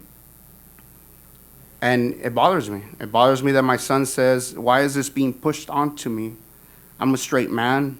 What's wrong with that? It's happening at the school districts. It's happening at the high school level, at the elementary level. And what's wrong with just being a normal human being? And I say that if that's what you are, if you're gay, bi, lesbian, then you're a normal human being. If I'm a straight man, I'm a normal human being. Straight woman, normal human being. And so I want you to understand that it's very important for me. And it's more important for me, for the gay community to know that as your friend, and the true test of a friend is someone who's honest with you, who tells you things exactly the way they are and the way they see it. That's all I have, Mr. Mayor. Thank you. Thank you. All right, any further comments? Any further comments from council? I'll wait for my comments, but I would like to hear from the public. If there's anybody who'd like to speak on this topic, please make your way up, and let's be organized about our conversation and our efforts. I know there's several people who want to speak up, so if you could please identify yourself, and I appreciate that. Thank you. Yes, thank you very much, Mr. Mayor. My name is Shirley Jones, and I have been a long time resident of Brawley. In fact, I was born here 80 years ago. I do appreciate the predecessor comments that each of you have made. That really does open up the venue for what I would like to share in a very brief moment. Having been an educator both in elementary, high school, and community college, I have had the opportunity through musical education as well as classroom education to share with many people, and have had a joy and a privilege to share with them the pleasures of being an educator. What I really have come to realize is that no one group, whether it's a religious group, whether it's an organization, whether it's a public forum, should be exonerated to the point of being set aside for any kind of accolades of praise. We have days that have been set up for such national holidays, one day, not a month. And I feel that if we can show respect, honor, and dignity to any person in any organization, I don't care whether it's political, religious, orientation, clubs, whatever it might be, that's our responsibility. I'm a very proud American. I'm a very proud Brawleyite. And I would be proud to be a friend of anybody in any organization. But to elevate them for accolades of praise on a month's designation, to me, is ludicrous. And I would encourage each of you to dispel this notion of setting aside Pride Month for the month of June. Thank you for taking time to let me share my opinion. Thank you. Thank you.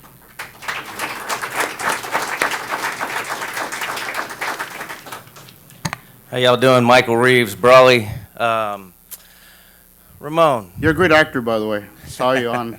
Appreciate it. I'm not acting right now, just saying that. All right. Hey, I like what you said. You kind of summed it up. Before they had a Pride Month, you defended that person. You said, if you want to fight them, you got to go through me. Pride Month didn't teach you that. That was who you were in your heart. You don't need a Pride Month to show respect to everybody else. As for you, Gil, I don't actually disagree with a lot of what you said. I only disagree with your premise. When you talked about sexual preferences being a social thing we need to talk about. Now, law enforcement is a social thing to talk about.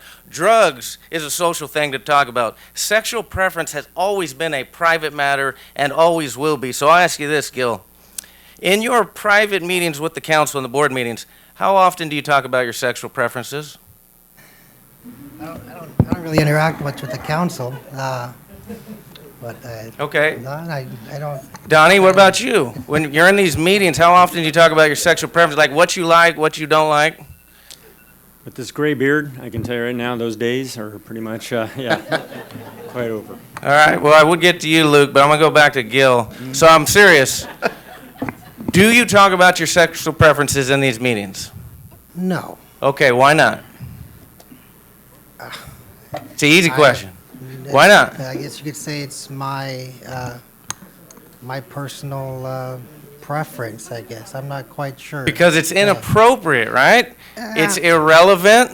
It's private, and that's my whole point, is factually, I'm not talking about morally or politically, I'm talking about your jobs. And factually, talking and promoting and pushing and honoring sexual preference is not part of your job. It's just not. And I know it factually because we haven't had a straight sex Pride Month. We haven't had a bisexual Pride Month. We haven't had a gay Pride Month in Brawley for the last 100 years.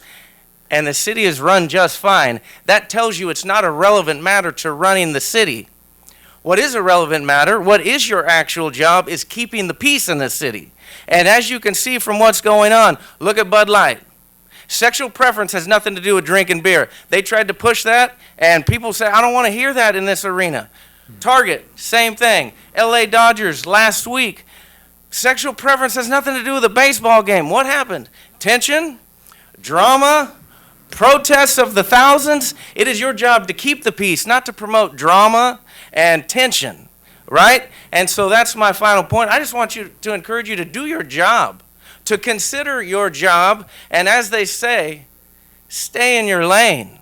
And sexual preference is a private matter for the individual and for the families. And I'll give you this analogy to paint the picture.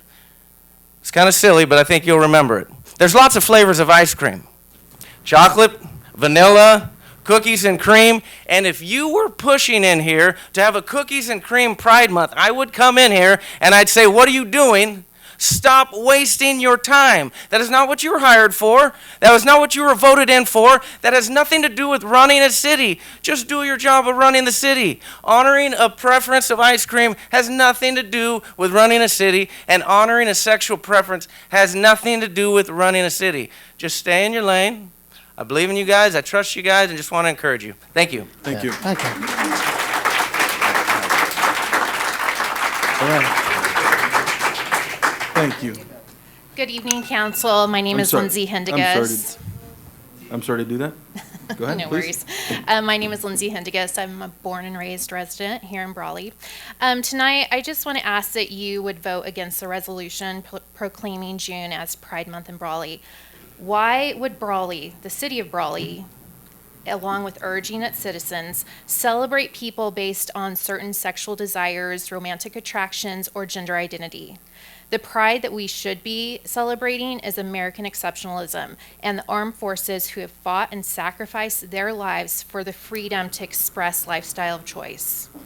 To those a part of the LGBTQ community, I understand your desire to share what you are proud of, but frankly, the average American really doesn't care how you choose to live your life. 50 plus years ago, when this pride movement began, it was for protesting equal rights. But in my opinion, this pride movement of today is so much more than how it started 50 years ago, with a large part in coming after our kids, and enough is enough. Americans are tired of having this thrown in our face, and I ask that you take notice of Anheuser-Busch, who has lost $25 billion, or Target with a $15 billion loss. On the news, you do hear about crimes or discrimination against the LGBTQ, but make no mistake, there are many hate crimes against every single walk of life. But of course, you're going to only hear what the media reports to us and what is going to meet their political agenda. Let the celebration of Pride be a private affair by those who choose their lifestyle in which they live, and may the government at all levels worry about economy and job growth, cracking down on crime, and making Brawley and America great again. Thank you. Thank you.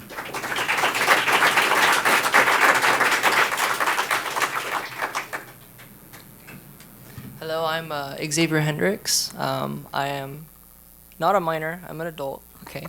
I've been here since I was a child. I've been to BCA Elementary School. I graduated from BUHS.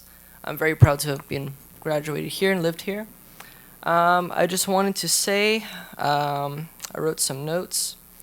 As a citizen of the city of Brawley, I do not approve of the city of Brawley designating June as Pride Month. Just to be clear about me, I do not hate anybody who is part of the LGBTQ plus community, but rather I respect and am for the well-being of all people regardless of belief, race, religion, or culture. I also believe in the freedom of speech and the ability to voice concerns and opinions to all, such as I am doing right now. I do not believe it is appropriate for it to be considered Pride Month. Sorry. I argue that rather than being inclusive to those who are part of the LGBTQ plus community, is rather the forced acceptance, morality, or belief on those who do not want to be exposed to it, nor their children or teens exposed to it. I would like to say that if this resolution is passed, then public celebrations of all beliefs and cultures would have to be allowed in the city of Brawley, including public Christian celebrations, public satanic celebrations, public Islamic celebrations, public Freemason celebrations, etc. If one belief system is given special public celebration over others, it would be hypocritical to not allow other belief systems to be celebrated publicly as well. Gil, you said that LGBTQ people are undermined, stigmatized, suppressed, and disowned for their beliefs, and I agree on your position. I would also say that people who do not agree with LGBTQ beliefs can be called bigots. They are stigmatized, their beliefs are suppressed, and they can be outcasted by others who do believe in LGBTQ plus beliefs. This is not a governmental issue. Declaring June Pride Month can improve. This is a moral issue that everyone has their own beliefs about, and celebrating one belief over another is harmful to all other beliefs. I agree that all people are capable of harming others based off of belief, real racism, real bigotry, and real xenophobia. And I would say that nobody accepts the physical, verbal, and emotional harm of others, such as Ramon, he stood up for someone who was being discriminated against, right? He was being threatened with bodily harm. That's a little different. but Yeah. Okay. I would say that people who outrightly or purposely harm LGBTQ people deserve to be punished, just as people who outrightly or purposely harm straight people. Declaring June Pride Month does not help this issue and brings more harm than any good, and it will not change the mind of people who are actually hateful. Thank you. Thank you, Mr. Hendricks. Thank you.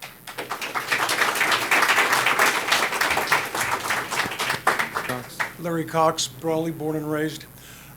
I'm a professing Christian, and I want to take this a little bit to faith issue. Our country was founded on Judeo-Christian principles, Old Testament and New Testament. And what Pride wants to celebrate does not line up with God's word. And I am a sinner saved by grace through faith, and I struggle daily with living up to God's word. And I do believe that Jesus was a friend of sinners and tax collectors, and he's a friend of mine, and amen to that. But and there's also a verse in the book of Romans that says that, all things may be permissible, but not all things are profitable. And I take a look at what gay pride celebrates does not line up with God's word, and therefore I cannot not support it, and I would urge you not to support it also. Thank you. Thank you, Mr. Cox. Is there anyone else who'd like to make a public comment?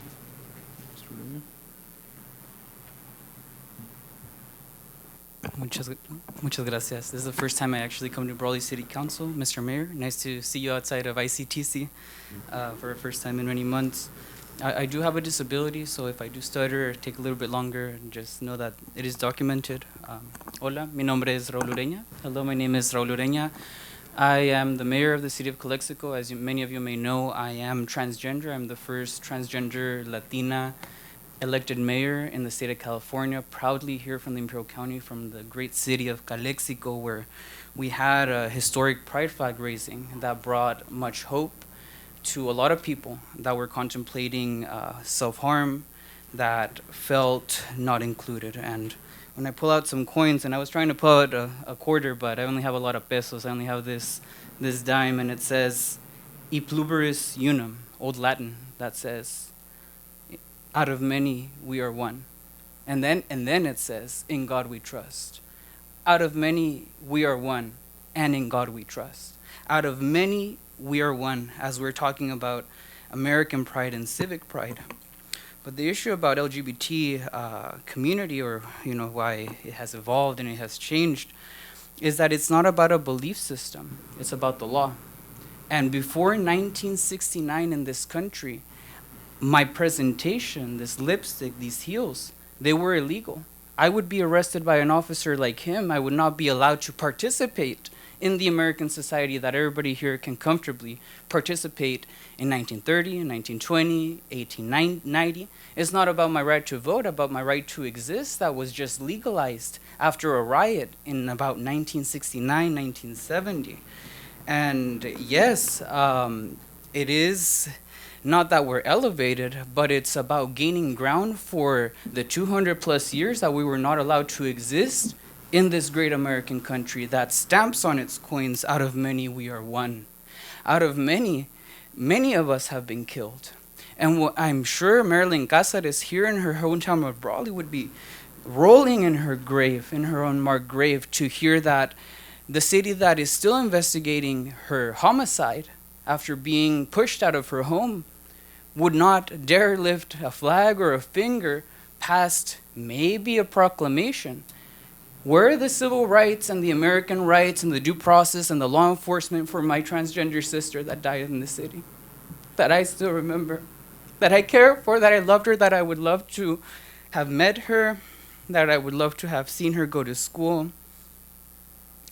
And this whole notion that sex and sexual health is not a private matter is just not true. Sex and sexual health is just a part of this community. When someone gets raped, when AIDS or any other sexual disease like the super gonorrhea that's brooming or that's coming around, when public health, literally it's part of our government. These things are a part of what government has for many, many years in normal time dealt with.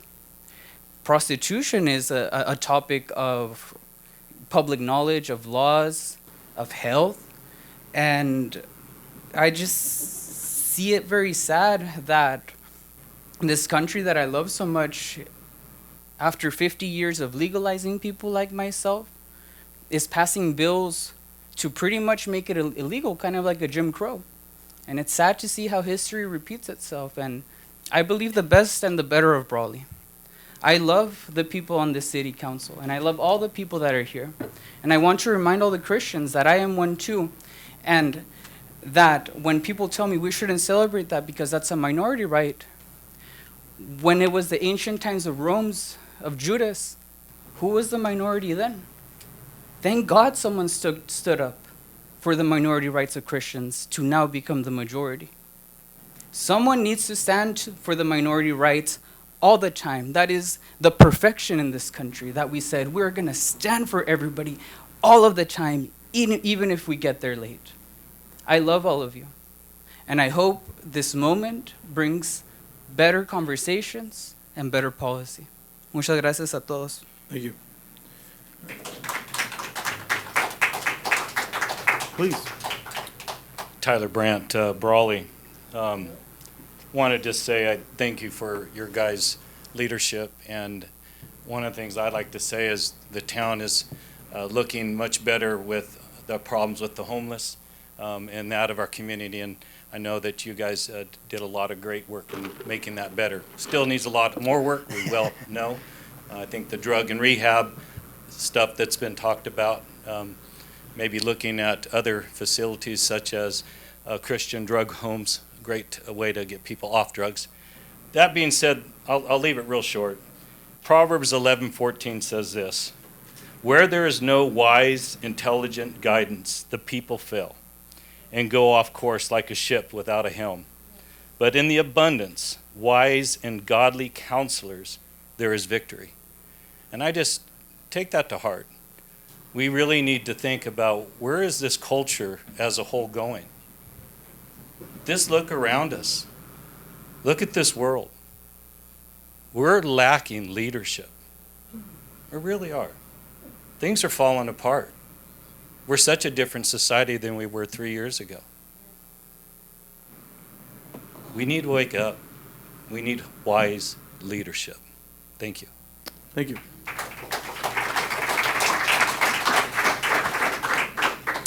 Good evening, Councilman. My name is John Grass, and I wanted to go over the email that I had sent you all, and also for the benefit of everybody here to share my comments so that they could understand how I communicated to you guys as well.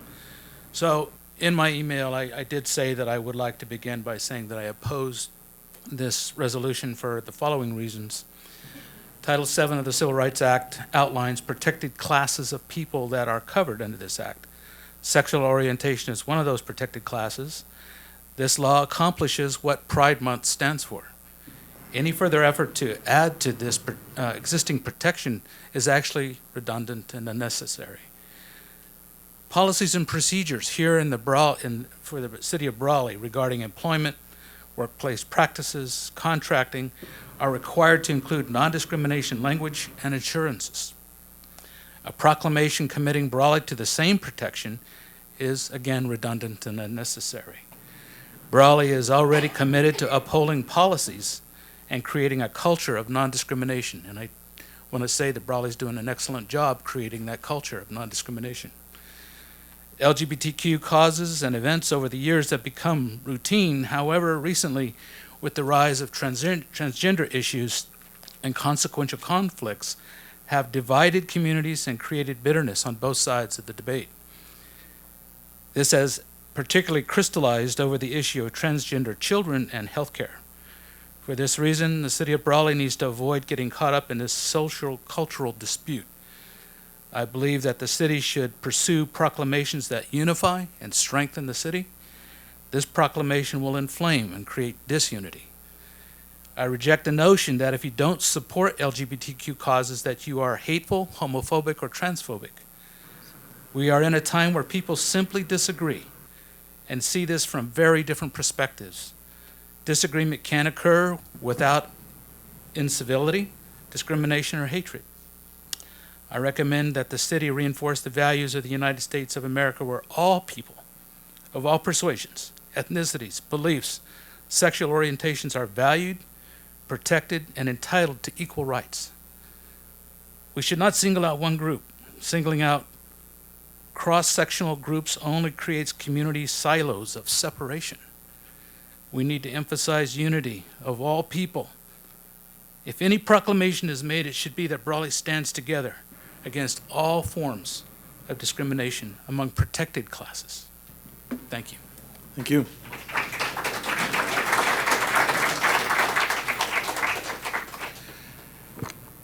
Good evening, Mayor Nava, honorable council members, city staff, and the public that's come out this evening to address this important resolution. My name is Wally Limegruber.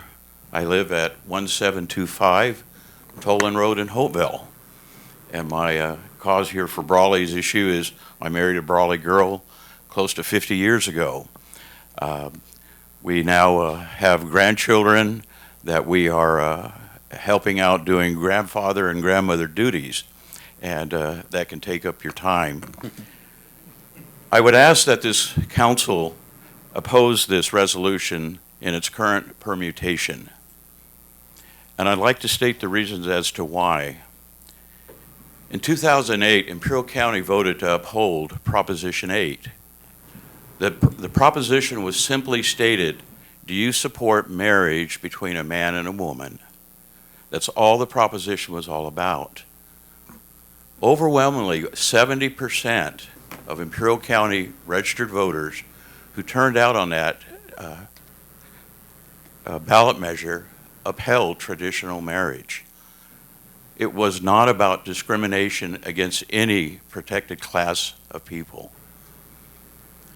Soon after Imperial County supported this resolution, we were contacted by an outside agency saying the state of California will not support what the voters of this state approved by 52%. What Imperial County, as a political subdivision of the state, defend what the voters again approved at the ballot box. 3 county board members said, this is a proposition approved by the voters. Why wouldn't we do such a thing? Soon after the county of Imperial took that stance, I never believed what would happen next. Talk about a homophobic bigot that was expressed towards us, leveled at us. Speaking to reporters, I said, why, with the voters approved, are we now being called this? I don't have any animosity towards any person that chooses their own sexual preference. But please don't call me a homophobic bigot when all I did was uphold what the voters approved. I look at this resolution, and again, the topic here is this going to unite a community? We talk about civil rights already here. You bring it out in this resolution. Folks we have due process, we have our civil rights. If community members are treated or mistreated wrongly, law enforcement's going to take the appropriate action.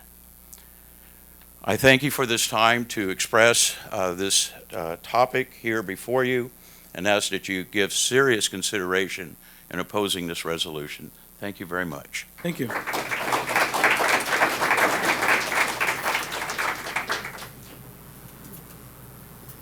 Good evening, gentlemen. My name is Alice Tepsupornchai. I bring before you a letter that my husband, he's the pastor of Western Avenue Baptist Church, that he has sent to you today, and he is not able to be here tonight, and he'll explain that in the letter. To the members of the Brawley City Council, I'm writing in response to the proposal expected to be brought up before the council tonight regarding Pride Month in Brawley. Unfortunately, because of our church board member meeting, I will not be attending tonight. Obviously, as a minister of God, I grieve with our Lord over all forms of deviant sexuality. From the beginning, God created mankind in the form of male and female, cited in Genesis 1:27. Additionally, God mandates procreation specifically through the institution of marriage, which he established between a man and a woman as a lifelong covenant. This means that all sexual activity outside of the marriage covenant is deemed sinful before God. This particularly extends to unnatural form of sexual activity, such as men with men and women with women. Romans 1:26-27, 1 Corinthians 6:9-11. However, this concern should not be dismissed as merely a matter of Christian doctrine. The social and political influence of those who seek to normalize such behavior affects everybody. The push for Pride Month comes from an interest group, the LGBTQIA+, who not only embraces all aforementioned form of deviant sexual activities, but also begun pushing for recognition and acceptance for minor attracted persons. This term serves as an intentionally deceptive euphemism for pedophilia, which should be clearly unacceptable to anyone with any desire to protect our youth. I am not pushing for any act of violence or oppression for people who identify with this community. While I condemn their sexual activity as sin, I also firmly believe that any such person identifying with this community should be afforded the same rights and protections under the law as other law-abiding citizens.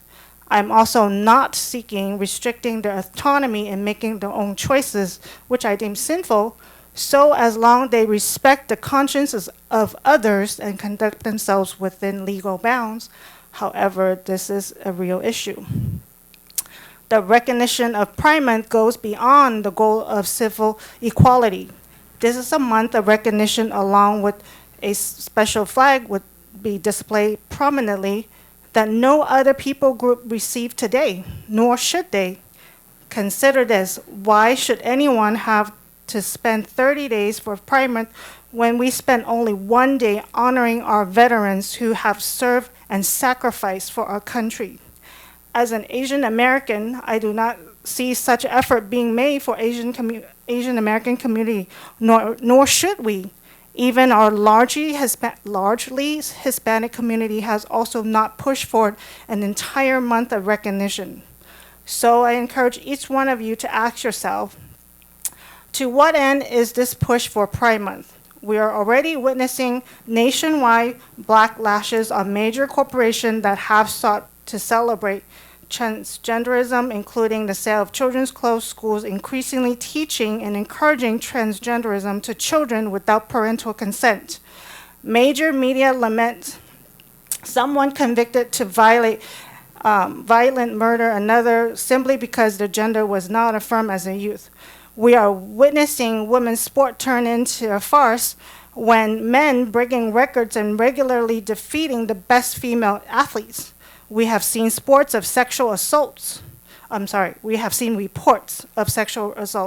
especially female minors, by young men identifying as women when they enter the women's bathrooms.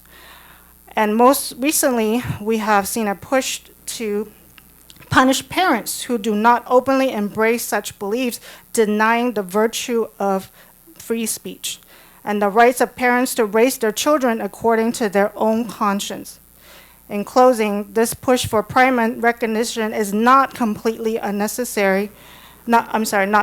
completely unnecessary, but it directly targets our youth and assaults the conscience of our citizens, Christians and non-Christians alike. As we continue to watch much of California and the nation descend into greater darkness and sexual deviancy, I hope that and pray that Brawley maintain a decency and true equality that has been largely abandoned elsewhere. Let us not openly celebrate any kind of sexual behavior, least of all any deviant sexual behavior that preys upon our youth. Please take a stand that is right before the Lord and that starts right here in Brawley. Thank you so much. Thank you. Is there anyone else? Good evening. My name is Isabel Solis. I am a resident of Brawley, and wow, I'm surprised. I thought all these people were here for the hospital, because that's a very important topic. But, you know, just today I was at IVC and attended a Pride function, and the title was Ally Training. And I went there as an educator, as a resident, and also a board of trustee for Imperial Valley College. And there are many resolutions that we have passed at IVC. We've passed Women's Month, we've passed one for Cesar Chavez, we've passed for Black History Month. So when I saw this resolution, you know, I thought, you know, there's nothing wrong with it. I don't think anybody's going to be offended or negative, and I understand the extremes because I hear them, and I think this is a good conversation to have. We were talking earlier about the fentanyl. In our schools, we see the social-emotional, and I think we need to come to a place where we can all agree that everybody needs their space. But I do support this resolution. I think a piece of paper of awareness is not pushing anyone's agenda. It's just simply a fact that, you know, these are people who live in our community, persons who choose their gender identity. This is what it is, and I respect them. And I think that by respecting them, I support this resolution. Thank you. Is there anyone else who would like to make a public comment on this topic? No other? I think there are two other people, please.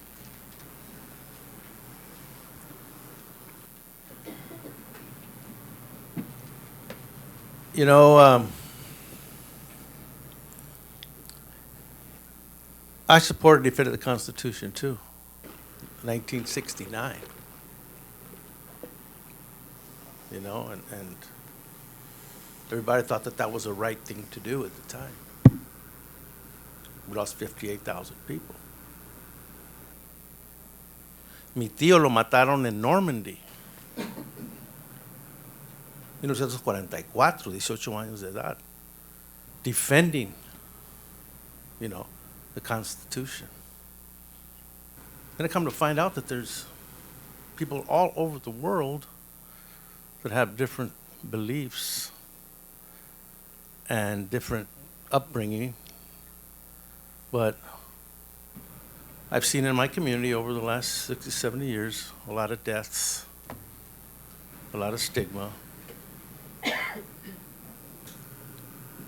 from my youth, including today. And this just strikes as something where more education is needed. You're gonna lose today, this resolution, but you're gonna win in raising awareness and consciousness that will take years, 20, 30, I don't know how many years it takes to see things a little bit differently. But to say that some of our family members are perverted or trying to teach other children things that I've lived and I've seen and trust in my God, and to say that mine isn't as good as yours, or that this person right here isn't as good as me. My God, he's educated, he's a mayor of Calexico, and he's fighting a battle, uphill battle. And didn't the LGBT community founder come from Brawley? That's what I thought, which is someone that was certainly brave and is helping people. So you're going to lose, and I've lost a lot of battles. We've lost a lot of battles, but it's an issue that needs to be talked about, just like Isabel said. It's an issue that needs to be brought front and center and up, and give people that are a little different than us some pride to be alive in a world that is accepting. Thank you. Shereen, please.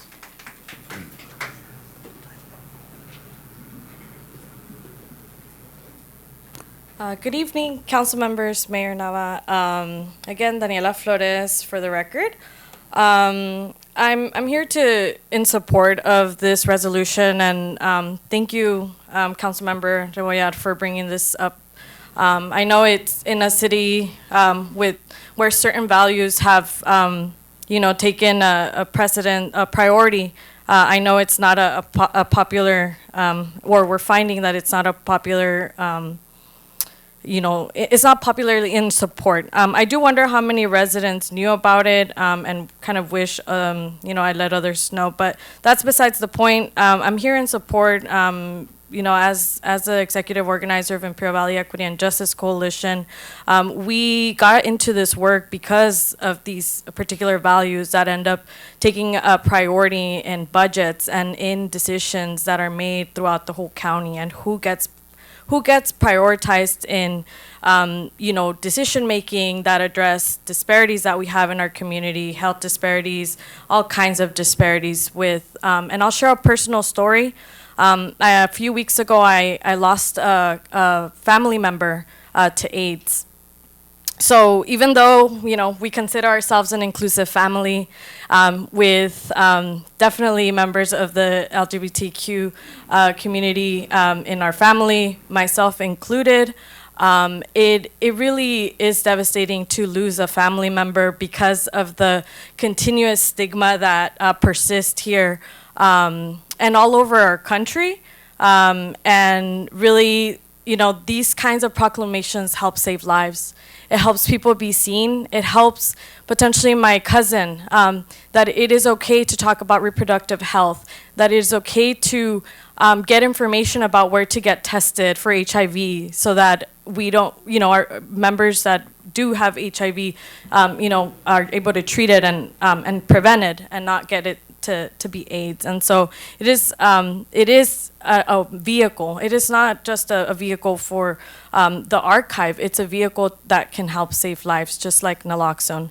And so I want to read, let me see, my phone died, but I want to read a couple things from the health equity resolution that was passed by the Imperial County Board of Supervisors to highlight the importance for something like this. So August 4th, 2020, the County Board of Supervisors approved the Imperial County Health Equity Resolution committing to, I'm just reading a few excerpts, I'm not reading the whole thing, but the board I'll just read. So whereas Imperial County COVID-19 impacts brought attention to these health disparities and inequities and initiated community conversations to the improvement of health of our community, whereas health and mental health inequities exist. I'm going to skip some of these. Health equity, whereas health equity means efforts to ensure that all people have full and equal access to opportunities that enable them to lead healthy lives, whereas vulnerable communities include but are not limited to women, vulnerable communities is the word, are not limited to women, racial or ethnic groups, low-income individuals, families, individuals who are incarcerated, those who have been incarcerated, individuals with disabilities, individuals with mental health conditions, children, youth, young adults, seniors, immigrants, refugees, and those with limited English proficiency, and lesbian, gay, bisexual, transgender, queer, questioning, and all other in combination with these populations. So those are all vulnerable communities stated by the Board of Supervisors and, vulnerable places. And unfortunately, in our community, we do face a lot of vulnerabilities in here. So I felt the need to read these out because there are other governmental entities recognizing the existing disparities, like the one of my cousin that we lost at age 48. Too soon gone, and these kinds of proclamations can help save lives like it could have saved my cousin's life. So thank you, and for the record, I was born here representing the city of Calexico, but we do fight for the interest of vulnerable communities throughout the entire county and region. Thank you. Thank you. Is there anyone else who'd like to make a public comment on this topic?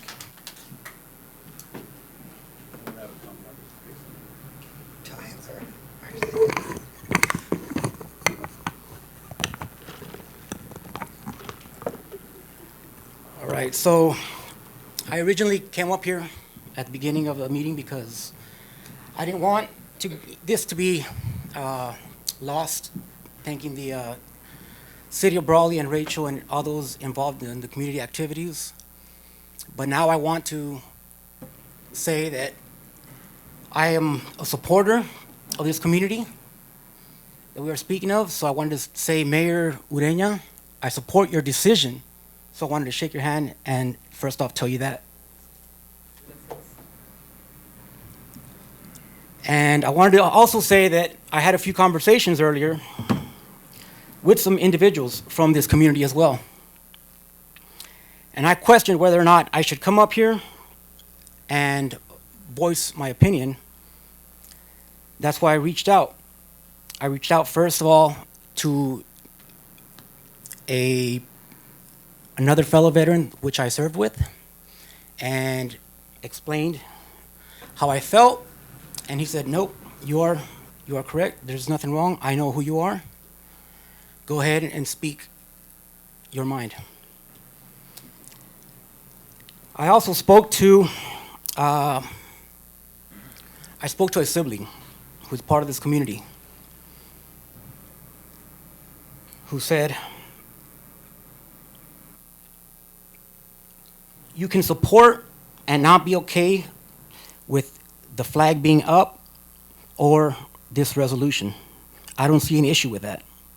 Just like I am not a big fan of trans people, but just like we fight for our rights, they have theirs. And then the third person that I spoke to or messaged with this individual is a member of this community that lives here in Brawley, who said, I think anyone can disagree with what they want or oppose something and have an opinion, of course. And there's a whole lot of messaging back and forth, and she went on to say, you can't control how people interpret your thoughts on things, just how people cannot control your thoughts on things. So with that being said, I wanted to say that I support this community, but I oppose this resolution. And I wanted to let the city council know that opposing this resolution does not mean that you oppose supporting this community. Thank you. Thank you.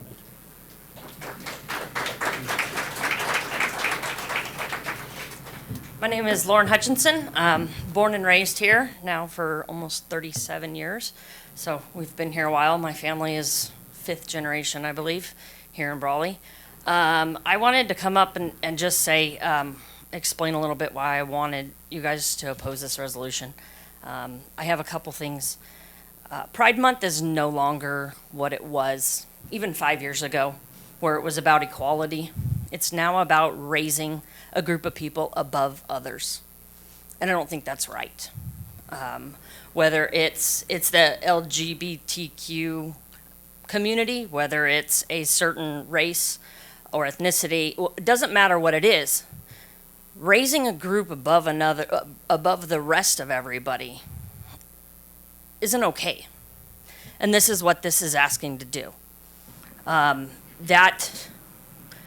What the Pride Month stood for years ago, keeping everything equal, has now become about transforming kids and encouraging sex changes on youth, encouraging kids to declare that they're transgender at 2 or 4 years old, where I know many who want to be dinosaurs at that age, or today I'm a dog.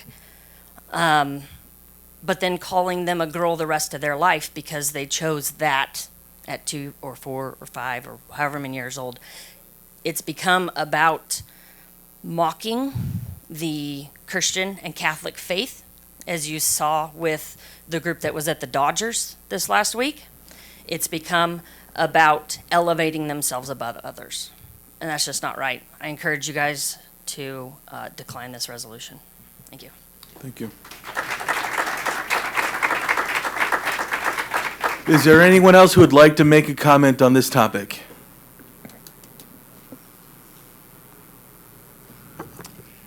Hello, Council, Mayor Nava, community.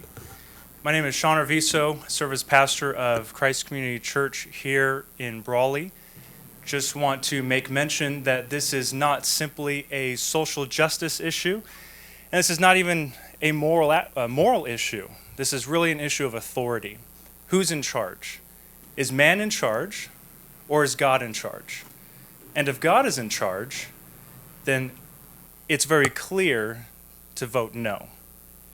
And each of you, regardless of your belief system, each of you will stand before God one day. There's no ifs, ands, or buts, negotiations. There's no hiding behind somebody. You will stand before God and you will be accountable for what you vote tonight. And we urge you to do the right thing. There's been many great arguments already voiced from the public that this would create more disunity, more division. I agree completely with the previous public comment that this has been about elevating one group above another. Studies show that, in fact, 85% of those who are gender curious or confused actually grow out of it after the age of 18. And I agree that many now are pursuing our kids. And as a father of 3 boys, certainly not okay with that, of the indoctrination and sexuality in opposition of God's word. So just want to share that with you. If it hasn't been clear, I oppose this resolution. I would urge you to do the right thing, also because you're going to stand before God one day, and you want to stand before him knowing you did the right thing. Thank you. You.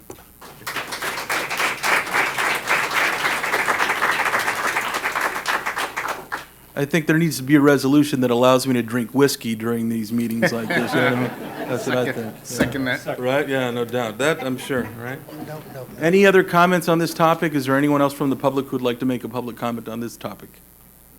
All right.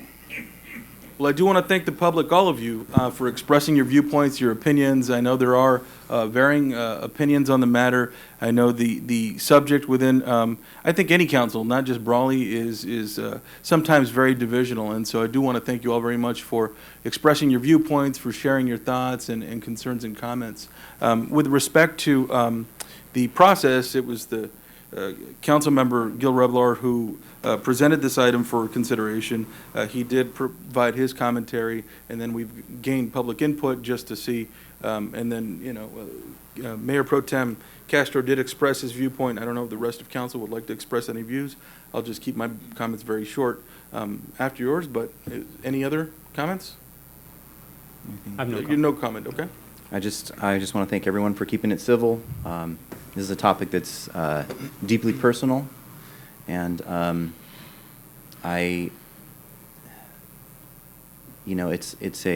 one that I've had a lot of conversations with people about over the last couple of days, and if that was the intent, that it would cause conversations to be had, that's certainly what has occurred.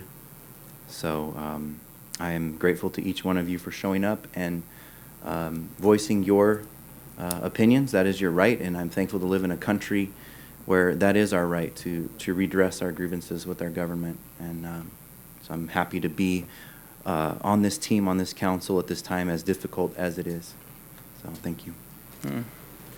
And I'll just keep my comments very short. You know, I've served on this council for 16 years, going on 17 years, and you know, I think I've done a pretty good job in representing everyone in this community, whether they voted for me, whether they're, you know, gay or straight or, you know, any race or whatever it is. You know, I try and represent everybody equally. Even the people that didn't vote for me, don't like me, you know, I represent them equally. And so I don't like division within our community. I really like unity, and I like when things work out. And so I do believe, you know, the comment that was made, stay in our lane.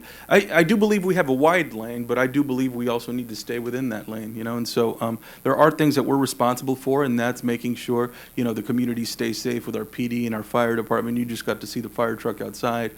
We do have, you know, streets to repair. There's the day-to-day function of our community, right? And so I just want to make it clear, I think I've always represented, whether it's LGBT or straight people, whoever, I don't care. I really don't care, you know? Whether I like you or I don't, I represent you. And so I think I've done that very well. And so I would hope that people understand that.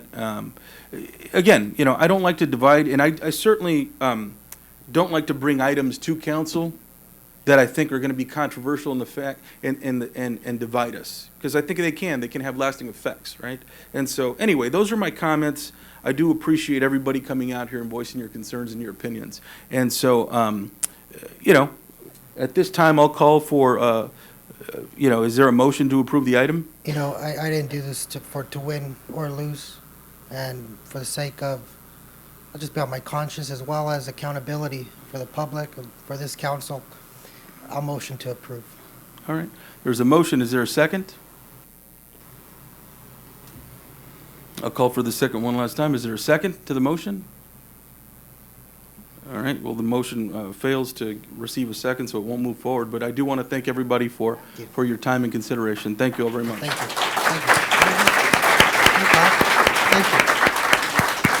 All right. We're going to move on on the agenda to the next topic, and that is discussion regarding City of Brawley noise ordinance presented by Councilmember Gil Revelar. Yes. We'll let everybody clear out for a minute, and then we'll move on. I'm going to the restroom real quick. Yeah.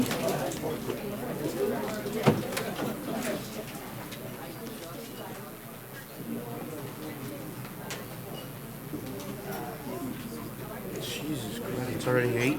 Yeah. Nice. I think you did a good job. And it's just, you know, it's one of those topics that we're not going to win or lose. You're not? It's like, You're not? you know? Your comments are right on point. Smooth. No, it's just a matter of honesty. I mean, we represent everybody.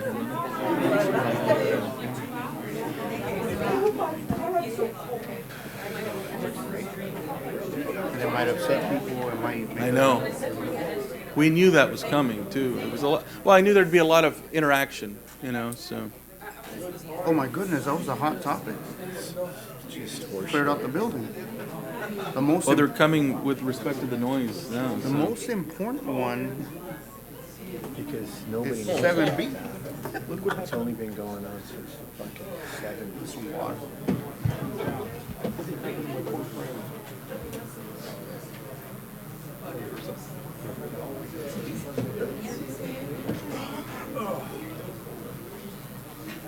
Oh my goodness, they're coming back. Or there's more. This is the new group?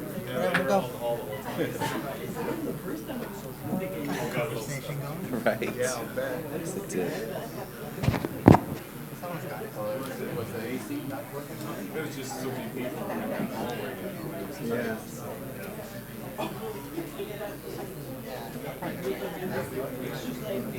It's only 8:17. I just sent her I sent her the support. I was like, man, I'm sorry. Yeah. But it was an edited presentation. Well, no, it's because, dude, she has to be camera person, editor, everything. You create your own stuff, and then dude, you're on a Is she- timeline. You related to you? No, but she's been very cool with me. No, no, I'm covering saying, all the like, stuff, and so I felt bad for. I talk to reporters all the time. This stuff happens all the time. Yeah. But they managed to get it edited, right? Well, it's not because live. they have an editor, they have an editor. She is the editor, so she was probably rushed, and it became that. Oh, boy. All right. Well, everybody, thank you very much for your patience. I know it's been a long evening, and we're going to try to keep ourselves on point and trying to get past some of this discussion. So thank you all very much for your patience. There's still a long agenda ahead, and we'll try to get past this as soon as we can. But again, this item is 7C, discussion regarding City of Brawley noise ordinance presented by Councilmember Gil Reblar. Yes, so, once again, it's been 6 months since the initial complaint. I know council members Wharton and Mayor Pro Tem Castro have been working diligently, and I do have to say, I know the comments, nothing's being done. I know they're working on it, so yeah, I want to bring this item up for an update, where we're at, what we hope to intend to do, if anything. I thought last time we had a study session, there was some understanding at the very least, and I did feel there was a good point to come together on what's next. I did invite 805 here. I see Josh, as I know he's made some efforts. I know members of Cedar Plaza residents are here as well. And so I guess just an update, because I know you've been working on things and I don't really know what is planned or in store. I don't know if any of the council members have any updates they'd like to provide or what we're working on. I know I brought up some issues regarding the noise element and also squash any rumors as well. No one wants to shut down 805. I've been asked that. Well, I heard you want to shut it down. No, they don't want to shut it down either. So much like the idea of the flag, I know a small community, small town, things to be said, stories are told, but this is also an opportunity to kind of address these things as well, get to an understanding. And so, any update of where we're at? I want to make some quick comments, and it's been a very busy 2 weeks for me, from dealing with some of the issues, some of the things that from my youth as I was growing up, dealing with the police and with the gentleman that was killed in my bedroom, to dealing with the previous resolution, to the hospital bill, but I was put in a pretty bad light on your video, Councilmember Revelar. And it made it look like I was mocking someone who was protesting. And that's just BS. It had me laughing. We know what we were doing up here? We thought it was someone wandering who had no idea that there was a meeting going on. And we thought it was just somebody who accidentally interrupted our meeting. But the comments made on social media and the comments made, and I'll address those with those people individually when I run into them. I'm not the type to shy away from people. And when people insult me, whether they don't mention me, we're going to figure it out. We're going to squash that out. And there was no reason for me to be insulted. I've been working hard. So as Councilmember Warren, been working hard on this issue. And I get it. You're a younger generation. A lot of stuff goes on social media. I get it. But sometimes we're portrayed to look like fools or like other things. And I was really deeply embarrassed by what I saw. I was disturbed and I was pissed off. I had to take about 5 days before I even addressed that issue because I was that pissed off. The comments that people made about me. You guys don't know me. You know I'm a fighter and I fight for you most of the time. I take money out of my pocket and I leave my account at zero to help people out in this community. I don't tell people that. I don't post it on social media because that's not my point. That's not what I'm intending to do when I help people out and when I'm out there working on behalf of the community. Many, many times I have done things over and over for this community. I have been left without money. I have taken time from my children, from my wife, from my work. I have lost out on income. I have put aside my own business and appointments and the things that I have to do to fight and do things on behalf of this community. So for me to be ridiculed in that manner, I'll tell you, I was pissed. Not acceptable. Not acceptable. And for those of the folks on social media, keyboard warriors, have the courage to say what you said right here. Put it on the record. That's all I have to say. Thank you.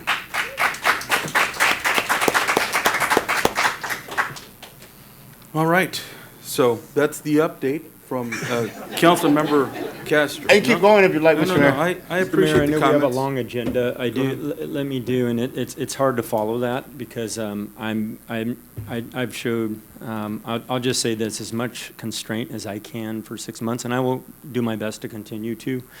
And I share some of those sentiments myself because I think something like this noise topic, which we have spoken to meeting after meeting, and without as much of a phone call, without as much as any communication to confirm what conversations are happening, quote, behind the scenes. In other words, putting owners together, business owners together, building consensus, getting citizens that have clearly showed up here and expressed their dismay. Do you think any of us haven't heard and seen that and understand that? So trying to get those parties together to get to a common ground, come up with some solutions that very well could work, more than anything we can do up here. Because the only thing I'm going to ask with this item on here, my council member is, and I'm being respectful, is just what do you propose the solution is? Yeah, so I know you two have taken it up. It seems that it's probably taking up more time than you'd probably like or in your capacity. I'd be more than happy to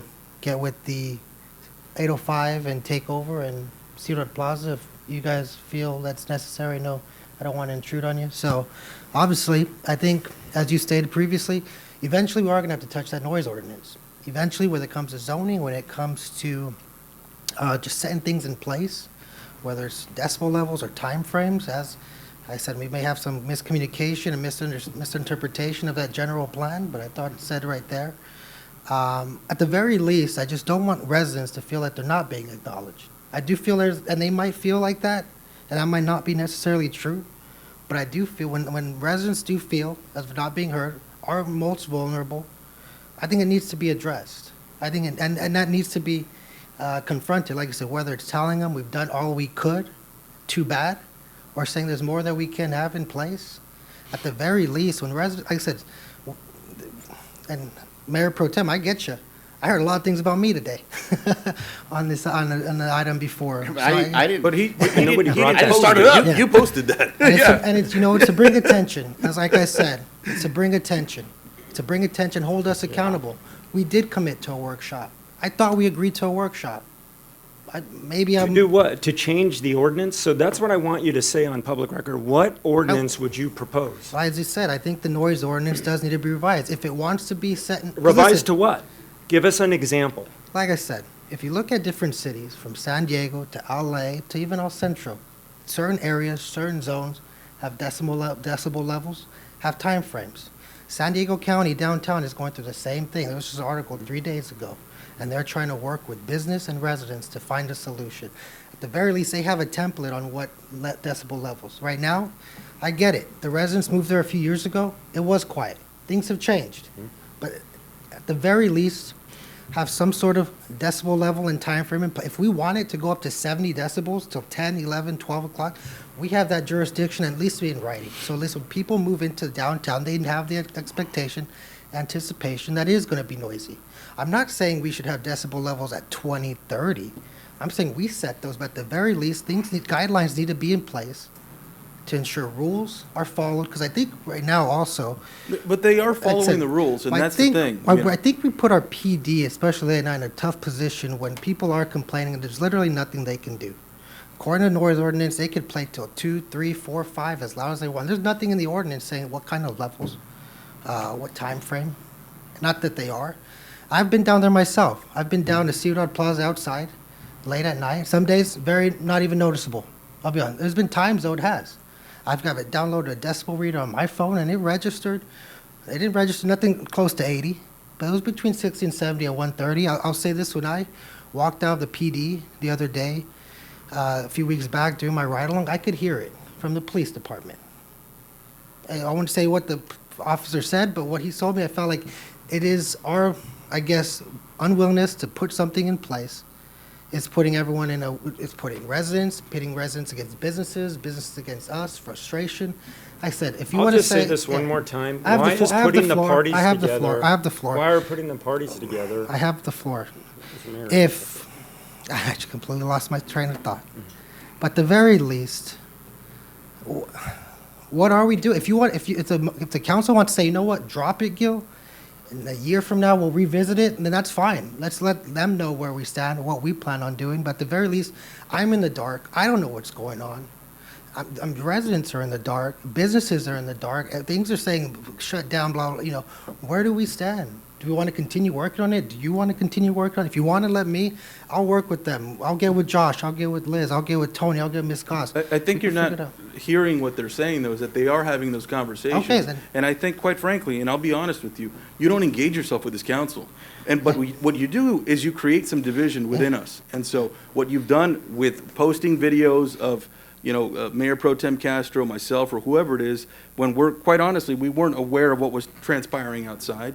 So, I like to be as inclusive as I can on this council. And I've been here a long time. I've seen a lot of council members come through here, go through here, and I can tell you what you're doing and how you're going about it isn't being appreciated, not just by myself, but other council members and the public as well. I can tell you that. I understand. And city staff. I understand. So when they're telling you that they're working on a topic, reach out to them. Okay, I will. That would be for step number one. Okay. When I have a question, I reach out to Donnie. When I have a question, even with you, I've questioned and I've asked your opinion on matters. Okay. And so it just takes that, Gil. Okay. You've been here for 8 months, and there's a lot to learn still. And I apologize if I like to ask these questions out here. Where are we at? Where are we at? I mean, at the end of the day, we're making this about me, but I think the topic of discussion is the noise and where we're at. That's all I want to know. I'll just leave it at this. I've had not one phone call asking me that question. Not one. Have you, Mayor Pro Tem? No. Not one. So do we want, so what's next step? I think the next step, let's hear from the business owners that are here, because they're here, I think, to express their viewpoints. We do have some residents, of course, that are concerned as well. I would like to hear from them, and I would like to decide what we're going to move forward with today. That way we get it. That's okay? all I asked for. But I also ask you respectfully, Councilmember Revelar, be respectful of your council members, be respectful of staff. When there's, as an example, that fire engine, that was a huge deal for our chief and for the fire department. Yeah. Did you see anybody else posting anything on that topic? There was a reason, because it was being unveiled by them, because they've been working on it for so long, and it's been discussed for years. So when you're taking somebody's celebration and making it your own, people find that offensive. I'm just telling you, just tone that down, please. My apologies. I say that understand. respectfully. Yeah, I say that listen, respectfully, and I'll say it in public. I understand. I understand. I like to get things out fast. I'm the instant generation. I get you. I'm the millennial, but I like to do things fast. And I apologize if I offended Chief York or any of your men. I did stop by on Friday, not for that, simply just to stop by, and I did take video and post it. That was kind of cool. But my apologies if I offended you in any way, Chief York, for sharing the fire truck. So, business owners, would you like to express your viewpoints here? Now's your opportunity to do so.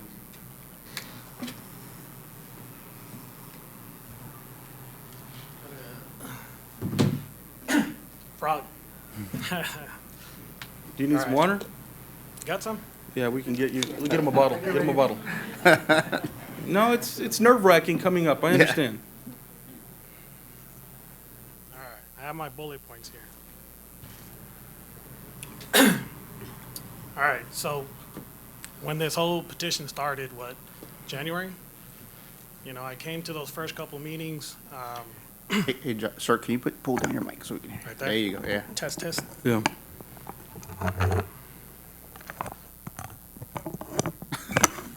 Got it. It's all right. You got it. It's a goofy All right. microphone. There you go. That one? Is that better? Yes. All right. So we came to the first couple meetings.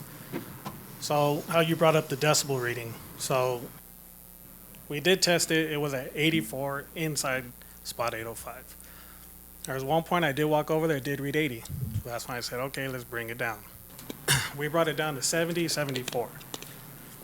Walked across the street, like even Gil said, not even close. Reinvested in other speakers.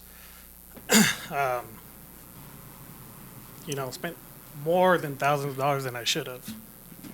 So, with that, I've invested in new speakers. We've even put shade on top. I don't know if you guys driven by. That wasn't cheap. I saved a lot of money doing it ourselves, friends, family.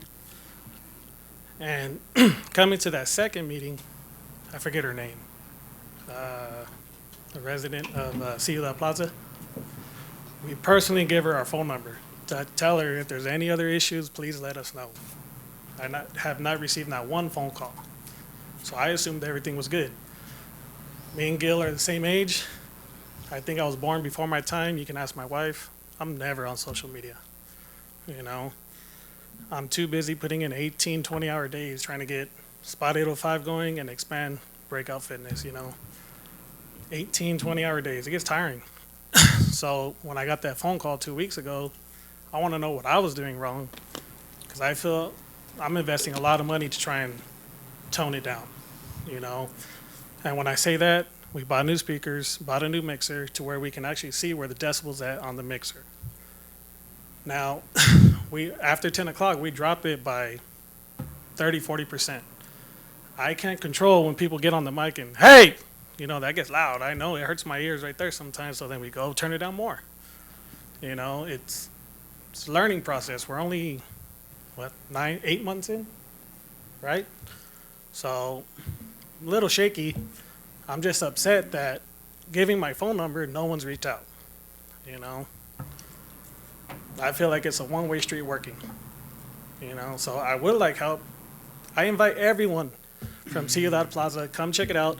I'll give every resident free tacos. Let's figure it out, Well, that's an important, I think, gesture, because I've mentioned this before. It's like, if you're looking to counsel, and I'll say this publicly, and I'll speak for myself, but I think council can say, if you're looking for council to solve this issue, it's not going to. It's not going to solve it to your liking. It's just not. And so when you have a neighbor, try and resolve that issue with the neighbor. Same thing I brought up at that first meeting. It's like, can you have a conversation? I think that's going to be the better approach. Have that first. With respect to noise ordinance, we can still have that conversation, but then we're talking about enforcement, other things. It's still going to make it difficult.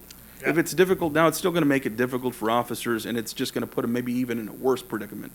But have the conversation. It sounds like you're willing to do that, and I would encourage the residents of Ciudad Plaza and others that are affected to please speak up. And one thing I will say about this business is they did go through the legal process to get approved. So they went through the. So the ABC liquor license requires you send letters to every resident within so many feet. So they went through that process, but you also went through the planning commission process. Correct. You're also approved, and so they did follow those rules. It's not like they're breaking any law. It's just they're obviously responding to complaints. Yeah. I'm supportive of your business. I mean, I've never been there, and I should admit that, but I'm supportive of business in general. You know what I mean? Yeah. And so, and I would admit it if I'm there. I don't care. It's like I got no beef with that. Luke might not admit it, but you know what I mean. But I would. Taco Tuesday. Oh yeah, tacos. But the point is, it's let's have the conversation. I don't think that there's, and we can have a public forum. We can have further study on the topic. But I'm telling you, we're a small community. It's not like you can't talk to people across the street. You know what I mean? And so it's like, have a conversation with people. There are other businesses like Inferno that has an outdoor venue as well. So once you start impacting one, you're impacting another. And if you all remember, just a few years back, it was so difficult to get people to locate in downtown Brawley. Correct. And now we have somebody who's investing hundreds of thousands of dollars. It makes it challenging because, okay, so we're having businesses form up, spend money, get the gym going, get the venue going, and then you're putting restraints on people. Well, that makes it very, very difficult. And Ciudad Plaza is a mixed-use facility as well. It's not all residential. There's businesses downstairs, there's shops downstairs, there's people that go through there. And, there are people that live there, of course, and I support that as well. But there has to be an understanding, too, is that it is a downtown district. It's an art district. It's also a downtown district for business. So I appreciate your sincerity and coming forward. I know you're a little bit nervous, but don't be. You know what I mean? Try not to. Well, number one, you got a beautiful haircut. So, Oh, you know what I mean? Just like me, brother. You know what I mean? It's like we got to stick together. Jealous. Right? Yeah, So, yeah. and it's a hairstyle. It's not, That's what we're not, they don't get. We still it's cut. not premature, but anything. Okay? So, Yeah, yeah. balding or anything. So, no, I appreciate, go ahead. Mr. Mayor, just to move forward, Yes, as we please. said, to kind of on this, Josh, having you there, Mr. Josh, thank you. We had a few conversations. I know, Ramon's had multiple more. We talked about the willingness to bring more engineering in, right? Sound Correct. engineering. You talked about the summertime as it slows down be the opportune time to do that. Yeah. We talked about maybe even potentially, and I'll just throw it out there, even though we haven't, I'm going to say this is without Josh's approval, but we talked about it, about even having a sort of a downtown initiative, utilizing kind of the arts district background with some creativity Yeah. to kind of get some of the sound engineering. For example, all garage bands have like egg cartons and those kinds of things up on the wall, right, to kind of help trap the noise. Yes, You sir. put the roof, you put the shade over. So we were talking about some of the physical attributes that you can make, and you sounded very willing to look at that and see what we could do to make that happen this summer, for example. Yeah. You did mention about turning down the sound. That's what I've been bringing back up. If it's not, You've we been need to bringing con- up the sound again? Yeah, or- no, oh, no. it's kinda- The well, now he's topic, got the new yeah. technology. So what I might invite, I think there's no issue, whether it's, Councilmember Rebel or myself, any of us, to continue to help kind of, if we can help encourage, facilitate, have those conversations, just as the mayor said. Correct. Directly, I see Tony here with the Suite out Plaza. You can go through him. You guys all know each other. Okay. And just get to where we have something that'll work between the parties. Yeah. Would you be, yeah. sorry to interrupt, but would you be open to this, and maybe this is a little bit different, and I hate to put you on the spot here, but just, why don't we have a meeting there? I'm all for it. You know what I mean? Let's I'm have all a for meeting it. there. They can come meet all the Yeah. hard workers we have there. Like a Yeah, right, workshop? you're right, yeah, people are asking for other stuff now, huh? But, right, but have just a short meeting there, Like a just, workshop. and show what you're doing, you know what I mean? I Like think I that's, said, all the residents are welcome. I would appreciate that, maybe we can arrange that and, just You make it know, to where it's a and little bit more. I want to say again, the ultimate goal is to enclose that place, but it's not going to come quick, Sure, I understand. And that's the only thing I ask is patience. I'm getting there, all the money I make goes right back into it, so you can ask one of my new managers, hey, what's my budget for today? $200. That's all we got left, So, because believe me, everyone's like, let's go do it. That money flies by. It flies quick, by. No, I understand that. that. And there are other members of the public that I think that want to speak, but thank you very Okay, much. And if thank you're you. open to having that meeting I'm there, I here, would I'm appreciate that. available, Yeah. So I'll give everyone my number who wants it. All right, If thank I you. could add something, Mr. Mayor, comments have been brought up multiple times about the sound being turned off after 10 p.m. It seems that that's the ultimate goal. They want you to shut your music off at 10 p.m. I've heard it made here in the public comments. You I've can go heard back and watch the meetings. So effectively, that would kill your business, Yeah, no. right? And I want to hear, did you bring in your employees? I would like to Right hear here. some of your employees there. Who would Employees, be wife. affected by us shutting this down? No one was. My managers, Robert, Angel. Because that's what's happening. That's effectively what they're asking for. Let's not play any more of these games. That is pretty much, they can say that they don't want to shut this business down, but they continue to ask for the music to be turned on after 10 p.m. Now, I've been patient, I've been working with folks, and I want to get us to that place where we're all okay. Yeah. But let's be honest. I feel that you've been targeted. I feel that they're trying to I kill your really business. didn't want to say that out loud, but And that's so, all no, I I'm felt, saying it. And so I represent them as well, and I want them to be comfortable and have a good quality of life where they're at. But I've heard it shut down the music after 10 p.m. That would kill your business. And that's why I asked you to bring some of your employees. And that's who concerns me the most, because you got money, bro. You got several businesses. But what Flies about right those, out. what about They're those the ones people trying to making all the survive? money. That's who I wanted to hear from, if they may come up. Yep. You guys want to come up? No? You're nervous? I was nervous. I think we get the sentiment, though. I mean, I know you're not necessarily comfortable coming up, but I understand the sentiment. Please, do. It is tough coming up in public. I mean, it really is. It's just scary. Please, express yourself. I know I don't have a fancy haircut like these guys. No, I know, right. Hey, it's good, though. It's good. I like it, so. Yeah, I know. Ultimately, like Mr. Castro said, it does affect us, the workers, and it's not just the ones that are here.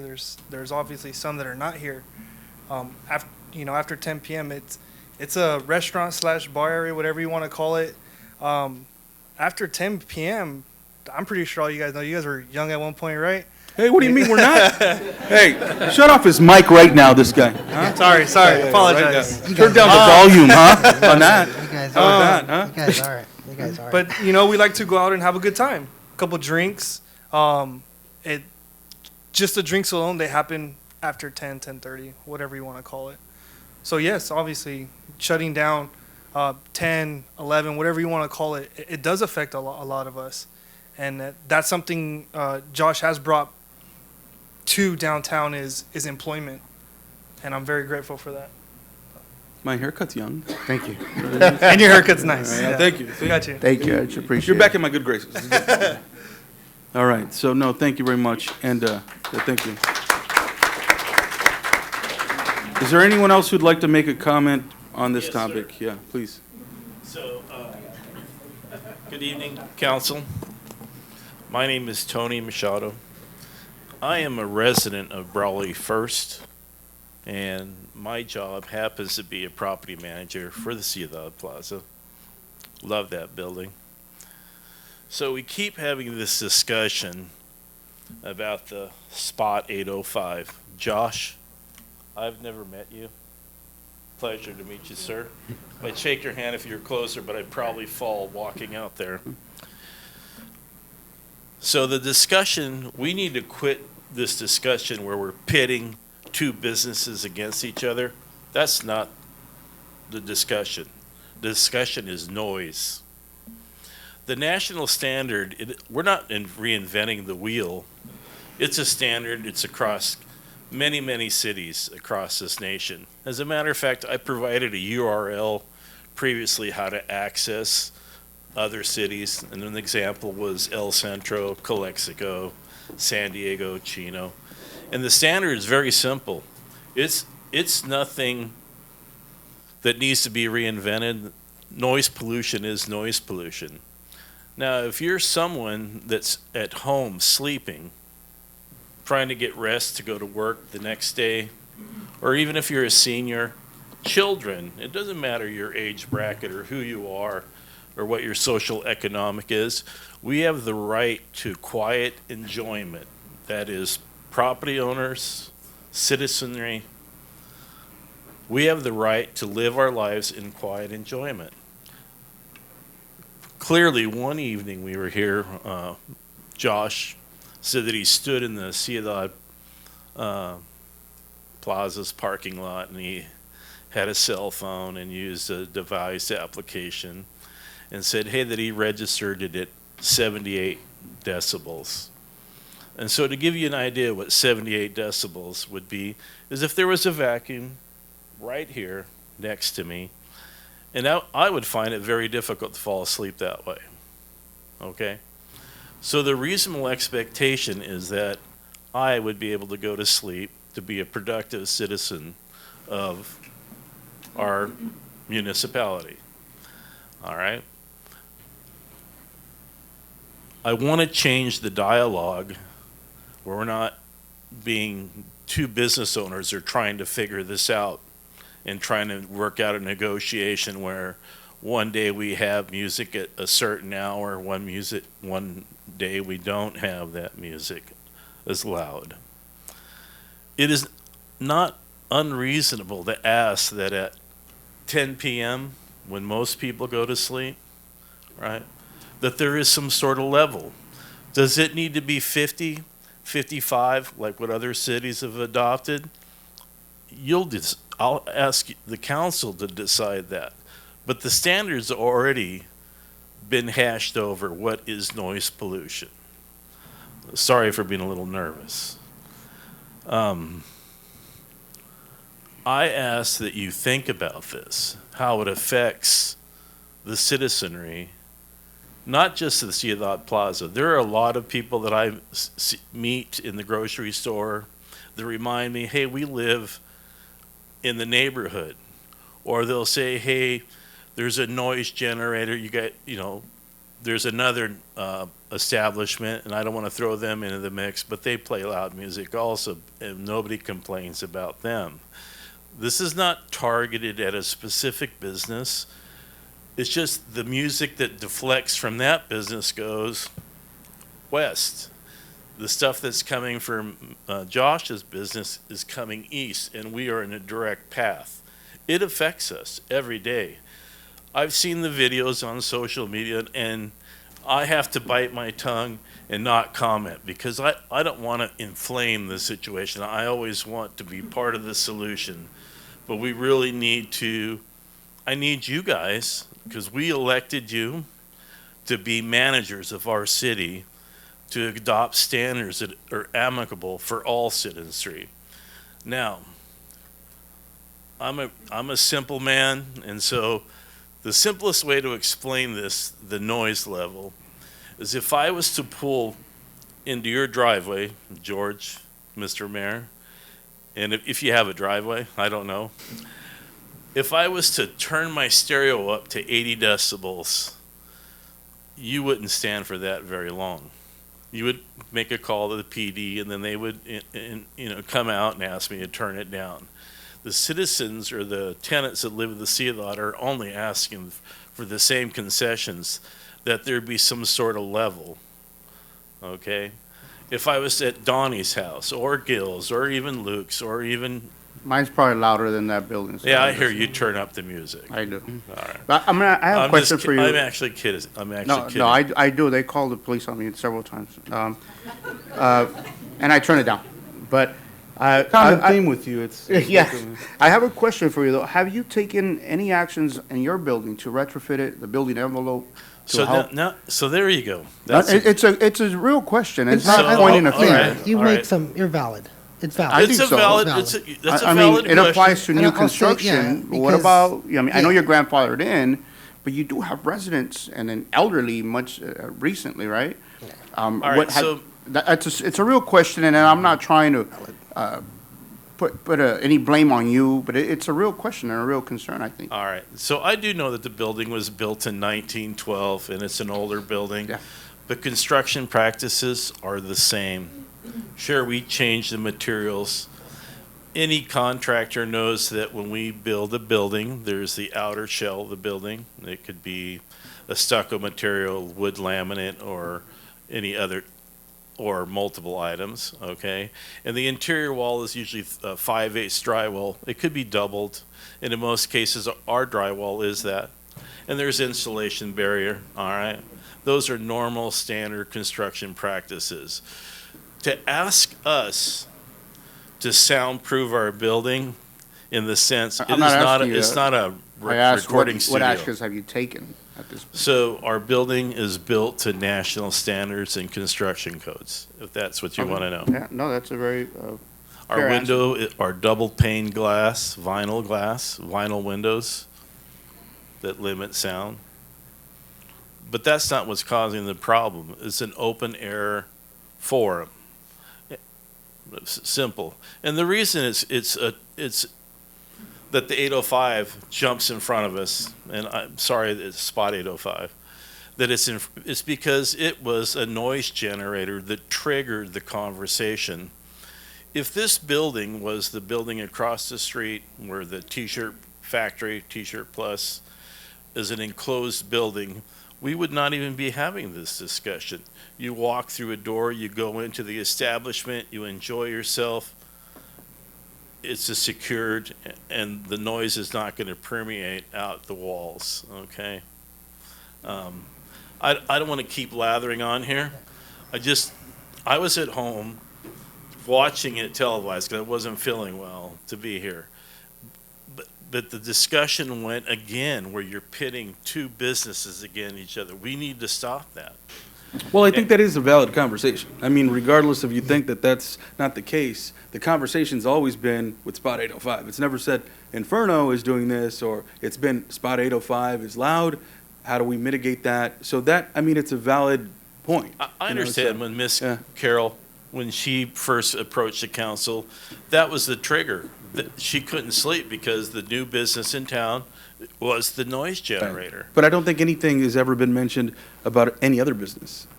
with respect to No, noise. because there's no noise coming our direction. All right. Well, that's the point. So then, after research, that looking at the current noise ordinance, pretty vague. And we just asked for the council to take a look at that and update it. And when I was at home listening, Donnie, you said, well, what do you suggest? So why don't we, or why don't you guys, I'm just making a suggestion, I'm not telling you, I'm asking you to look at what other cities have adopted. And you could look at equal sizes or smaller, larger.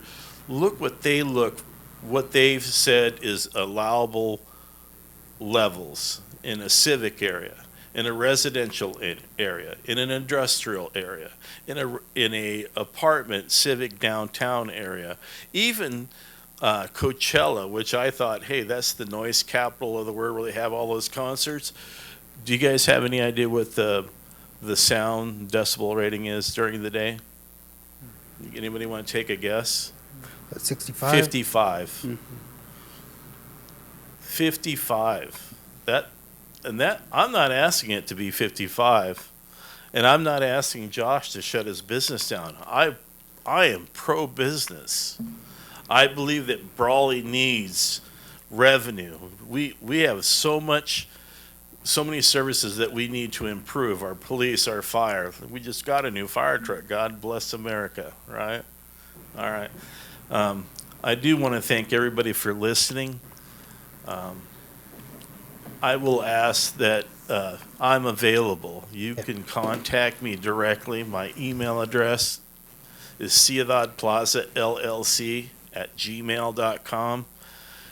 I do not believe there'd be an improper question, and I'm sure I'll get the good and the bad, but I welcome that. I want to start the dialogue. All right. Yeah. Thank you. No, thank you. Yeah, one thing, as Mayor Pro Tem said, we're not going to ask 805 to shut music off at 10. That's no intention of us, me. I think that I do find it surprising that this is going on for 6 months and we haven't, you haven't met Josh and Josh hasn't. I think, even if we want us to address this, there has to be a meeting. There's going to have until we can either find something or whatnot. But once again, though, if it comes to the ordinance and we say, hey, it's going to be allowed 100 decibels, 110, at least there needs to be understanding. Are we going to, downtown's going to, how loud is it going to be? If we let it be free, that's fine, up to the board, but just some understanding. But I'd hope that Josh, that's you two who are handling this can broker a meeting between Josh and the property manager at the very least. I mean, 6 months into this and they haven't met, they haven't discussed. That's not on them. That's also on us as well to try to be the big brothers in the room and just try the adults in the room. But I'd hope we can broker a meeting, at least figure it out for the meantime, in the spirit of being a good neighbor. Not just Josh, but also you Mr. Machado, as well, and how some understanding on, events that this event might go late and might go loud, at the very least. Now, Mayor Pro Tem Castro just have points. That building was built today, it would need to be triple paned. I get that. Now, he's not listening to me, that's fine. No, I'm listening You guys are mad entirely. at me, that's fine. I'm reviewing my notes. That's what I'm doing. I'm not mad anymore. I'm the bad guy. No, I'm it's not cool. mad anymore. Good to see you. No, I right. aired my. All right. I expressed my feelings and So- we move on. And like I said, at the very least, there needs to be some understanding all around. Me too. I could have, yeah, you're right, probably should have called you guys, what's going on? But you know me, I like to, you know me. So, We don't know you. That's part of the problem. you don't need to know me. Yeah. Well, see, I mean, you're just. No. That's exactly the point. I like to bring out the discussions here. I don't like to go, and I know now we're going off topic, but I liked when I got something that pertains to this council, pertains to the city, to have the conversations here. I don't think that's wrong, and that's how I operate. Yeah, right. And so- You have been social media. Yeah. Social media after we have the conversation. There's a comment from a member of the public here. Good evening. Good, you can hear me now? Yes. Okay. Good evening, Mayor Nava, Pro Tem Castro, and Council. My name is Christine Perez, and I'm here on behalf of the Chamber of Commerce for Greater Brawley. Unfortunately, our CEO had daddy duties tonight, so he couldn't attend, so I'm here in his spot. just wanted to say, as the largest business organization in Northern Imperial County, the Chamber of Commerce for Greater Brawley's mission is to be the voice of the business. As a conveyor for leaders and influence, a champion for a strong community, and a catalyst for business growth to enhance a healthy economic and social environment in our region. The Greater Brawley Chamber is proud to support our downtown business community and their vital role in the economic and social development of our city. We recognize the challenges and opportunities that downtown business face, and we are committed to providing them with the resources and advocacy they need to thrive. We would also like to take this moment to applaud businesses like Spot 805, Inferno, and Sophia's Kitchen Grill, and all of our downtown businesses, not only for their economic investment in our downtown, but also their resiliency, innovation, and creativity, to successfully operate in the heart of our city. These businesses are a symbol of community economic health, the partnerships between the private and the public sector, local and quality of life, local pride, and community history. The Chamber of Commerce is deeply concerned about the recent noise issue that has arisen between the citizens living in the citizens living in or near our downtown and the local authorities and businesses. We understand that this is a complex and sensitive issue that affects the lives and livelihoods of many people in our community, and we respect the right of the citizens to express their opinions and grievances peacefully and lawfully. We urge both sides to engage in a constructive dialogue and seek a peaceful resolution that is fair and good for all parties involved, and our chamber is committed to providing any assistance if necessary. We hope that this conflict can be resolved soon and that our community can move forward together. We also encourage all Brawley residents and visitors to support our downtown businesses and discover the diverse and vibrant offering they provide. Together, we can ensure that our downtown remains a vibrant, attractive, and prosperous destination for all. So, do we know what the how this would be resolved? No. Hopefully, everybody can get together, and as a chamber, we welcome that you guys would invite us to these meetings as far as being able to stand and speak on behalf of the business owners as well. So if and when that comes about, if we can be involved in that, that would be great. Because as a chamber, we are here to speak for the downtown businesses, for any business here in the valley, especially here in Brawley, but also our community people. So we want to make sure that they are being heard as well as the business owners. So we invite you guys to keep us included in that. How about we decide something right now? Councilmember Wharton, Mayor Pro Tem Castro, would you be willing to join in a meeting with the owner of 805 here, Yep. Josh, and Mr. Machado, and the chamber? At location could be Spot 805, since that's been the topic of discussion, and you can have a conversation and show each other and talk amongst yourselves to see if we can come to a resolution. We don't have to carry this on for another 6 months. Right. Would that be beneficial to everybody? Could everybody agree to that, Mr. Machado? Can you have that conversation with them? Sure. Okay. I can make myself available. Thank you. Please. And Yes. yes, Yes, Mr. yes, yes. Josh. Yeah, Okay. See, perfect. See, resolved. At least that part. So let's. The meeting is resolved. The meeting is resolved. But That's you all can get together on when the best time is and all that sort of stuff. I would suggest do it sooner than later. Also, may I suggest that chamber take the lead on putting the meeting together? Sure, I'll work with Romero, and then we'll go ahead and contact Josh at Spot 805. And if we need to also include Inferno, Sophia's, we can do that as well. I don't know if Sophia's Kitchen and Grill is so loud because they are enclosed, but I know Inferno and... I will say, like I said, I know the Legion, I don't know if it's a business, but like going back one time I did go and I parked on the side and it was loud. And I was like, oh, 805 is loud tonight. But when I walked around, it wasn't 805 at all. It was actually the Legion. But I could see people in those areas behind there thinking it was, hey, Raymond, I'm looking at you down. No. I want to I make could sure that think, we yeah. stay, Okay. On the topic with because if 805 not- right now, because the if not, Spot We're 805. going to try to get into a much broader conversation, I and know. let's just Okay. try to get at My least bad. this resolved while we work on something that's longer lasting. How about that? Hopefully, we'll be able to meet to a happy medium and everybody is Right. good And then we can work on longer term plans for the Correct. city and. Yes, Okay, okay. thank you. So I'll work with Ramiro and then finalize everything. Thank you for coming Thank up you. here. We appreciate you. And I know you were being very patient, Maria, as well. And, Thank you. Thank you very much. All right. Oh, okay. We have another comment from Mr. Eric Reyes. Yeah, Eric Reyes.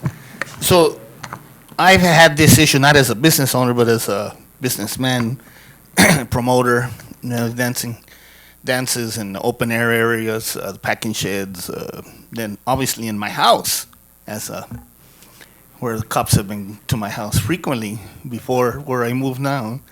I have my own system and so on, right?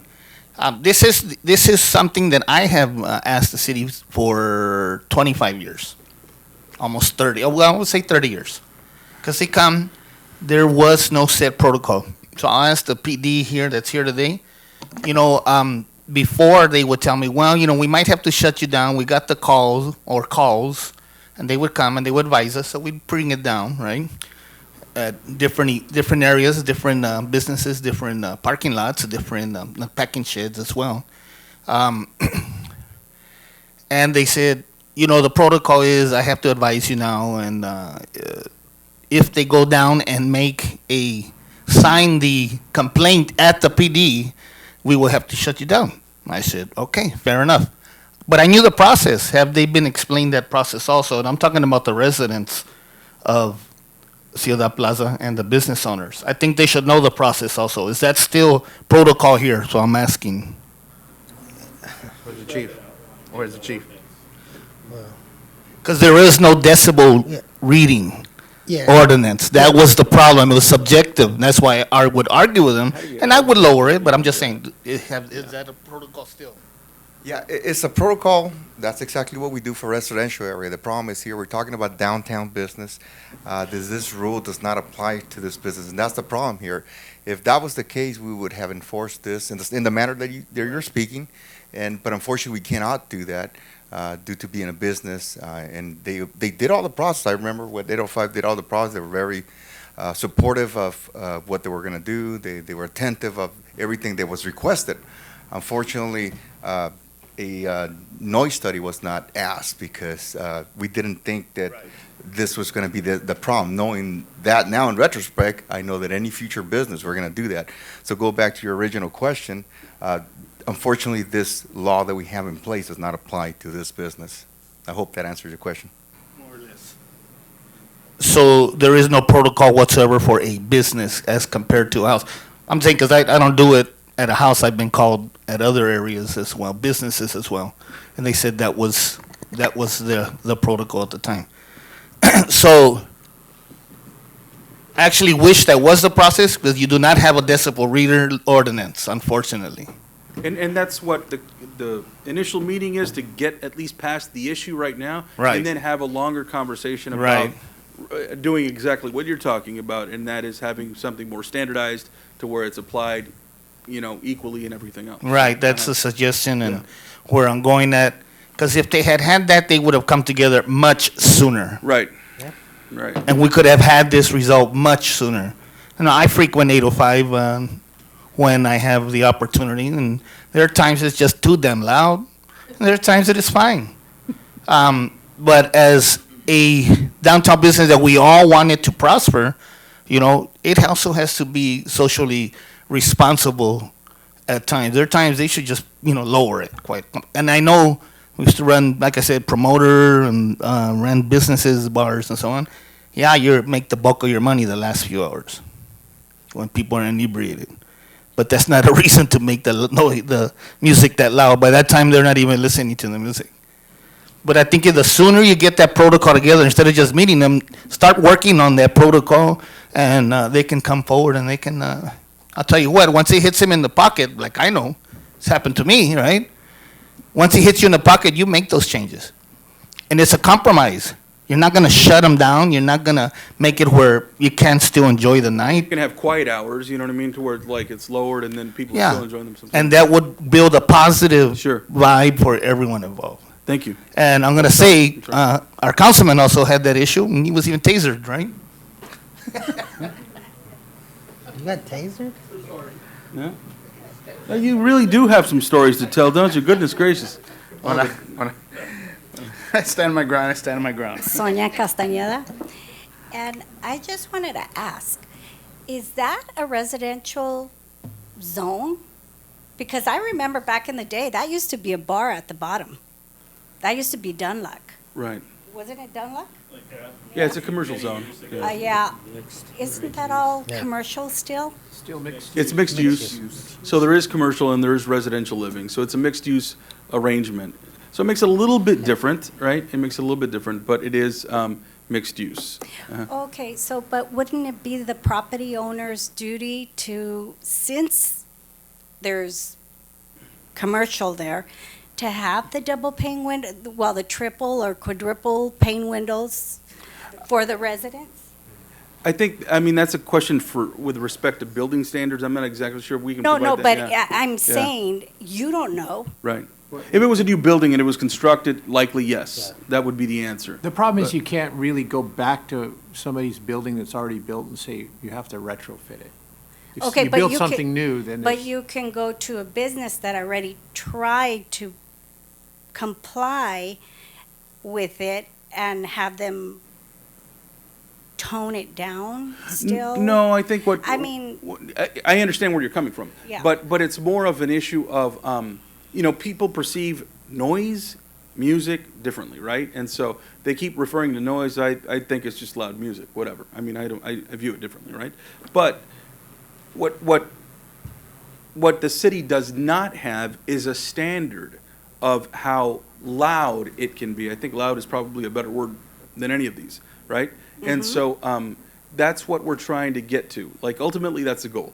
We have, you know, we register how loud something is, and then there's a determination, it can't be beyond this loud. no, I right? understand. And so, I understand. right now, where Spot 805 is at, they have gone through the process, No, I right? They've gone understand. through the process, all that good stuff. Now there's complaints, and it could be considered a nuisance to some, right? Because it is too loud. And so that's what we're trying to settle. Yeah, And the longer plan is to see if we can come up with a determination of what is too loud. That way we can enforce it with more ease, and we don't have these sorts of issues in the future. Yeah, and like, and It's a little bit, you know, and, you know, like Mayor said, where there'd be different zones, right? Those decibels, those levels would be different for residential compared to commercial. We could say, hey, you know, residential has to be 45, 50, but you know, in downtown, we're gonna say up But to you're 90. smack in the middle, and then it's a No, yeah. retiring place Yeah. too.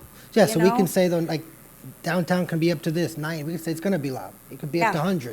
You know, but at the end of the day, ultimately, is we would have these things in place where you would know, okay, I can go up. Because right now, the ordinance is gonna have to be updated. I think, as it says right here, if you want to play any speaker, you need to procure a permit from the chief of police. Do we have the permits? All right. And I'm, you know, if you're gonna play music, I don't think you need a permit for a speaker. as long as Yes, you're we doing do. low And a lot of people that Loudspeaker. organize Loudspeaker. events will do that, but again, this is very different due to being downtown. It's a business. They went through the protocol. I wasn't there in all the meetings, but I know they were very supportive of everything we asked, and that is the issue here. You know, maybe did we do a mistake by not getting that noise study? Yes. But I think it just needs to be corrected, but it has to go through the proper means. Yeah, that's gonna take time. So That's what I it's think gonna it- take yeah, time, sir. For you guys to meet up, and because we could start today, and it's gonna take time. No, no, I'm here to support 805. Yeah. But I'm just asking the question because it used to be bars all up in that area. right. No, I get it, you know, Yeah. I get it. No, I And get it. back in the day, nobody would complain about that. But my thing is, the seniors are located in a Right in the heart of it, right? Yeah, I Yes. know what you mean. Yeah. and what if they open Yeah. another bar Yeah. on that corner, Right. and this corner, and that Right. corner, and they're still going to be there? Like I said, if my grandma lived there, and I wanted, you know, the noise was going on, I'd move her out. Yeah. Because it's downtown. Yeah, yeah. I'm sure some of them don't, though. I'm sure. Yeah, I mean, I I'm sure understand. they might not be choosing. That might be the only. I mean, you've seen the cost of a house, I cost of understand. rent. That might be the Yeah. only thing they can't afford. I mean, you have to be real too. It's not It's not a luxury, right? It's not a resort. So there's different sides to it as well. No, I appreciate the comment and don't think it's falling on deaf ears. I do appreciate it because I do understand where you're coming from. Our goal here is to try to make it to where it's a happy medium for as many people as we can. Never going to make everybody happy, Yeah, you know, I know. but it's, you know, we have to do something, obviously, because it is becoming an issue for many people. So we want to make sure that, you know, we do things to help both, and we go from there. But thank you for your Well, comments. thank you. Thank you. Excuse me, Mayor. Yes. I have one comment. Sure. Thank you. So I want to be very clear that the Ciudad Plaza is not a senior center. Sure. We are an apartment complex like any other apartment complex. Right. And we just happen to be located downtown. Understood. So we're not a senior we don't- Facility. Yeah. Right. All right. Okay. You taught me that. Mr. Mayor, There's a bunch of other businesses. we have a lot of business to take care of. Can we move on? Yeah, we're gonna move on. So we did arrange that meeting with the Chamber of Commerce. I did get a text that I'm reading from Ramiro from the Chamber. He's the CEO, and he says, sorry, couldn't make it tonight. My daughter graduated from preschool, and her ceremony was this evening. I understand that, and I congratulate her for that. So he's being a good parent. But I had told him about this meeting, and he does want to take the lead on this issue and schedule a meeting with Spot 805, downtown businesses, and Ciudad Plaza, City Council, and other parties involved. So let's thank him for that, and I do want to congratulate his daughter. So thank you. All right, everybody, thank you for the information. We're going to move on.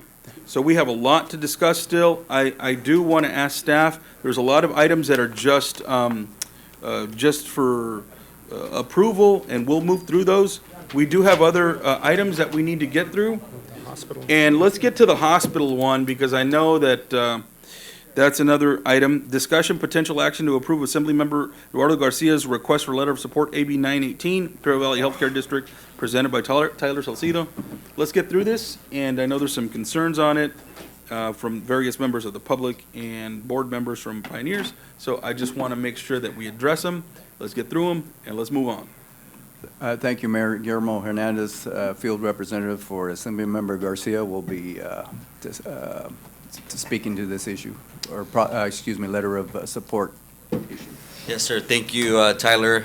Good evening, members of the City Council, Mayor Nava, fellow citizens, and distinguished guests. Guillermo Hernandez, representative for Assemblymember Eduardo Garcia, here today to provide you with a brief update on AB 918. I know I've been coming for the last 4 or 5 meetings you guys have had, so thank you for the opportunity to use this platform to educate and inform the community on such an important matter.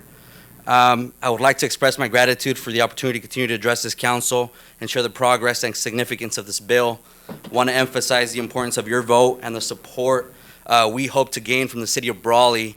The establishment of a healthcare district in Imperial Valley is a crucial step toward addressing our community's healthcare challenges, and your support will be instrumental in shaping the future of healthcare in our region.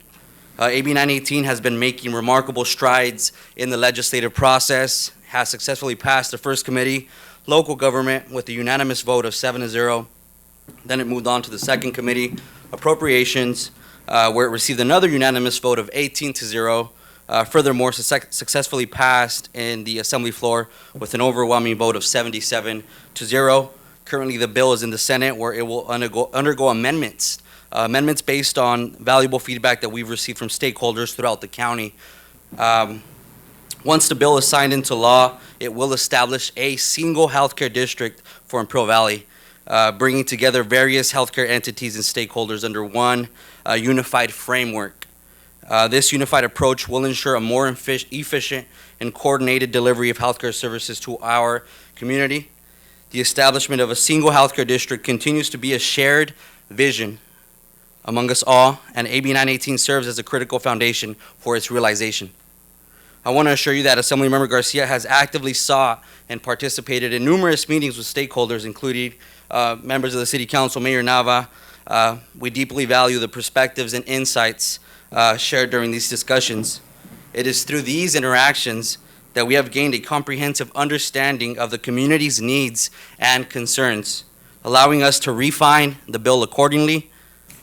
The Assemblymember has made it a priority to clarify any doubts and provide in-depth explanations to those seeking further understanding. Moreover, I would like to inform you that changes made to the bill are based not only on the concerns raised by stakeholders, but by members of the Pioneers Memorial Healthcare District.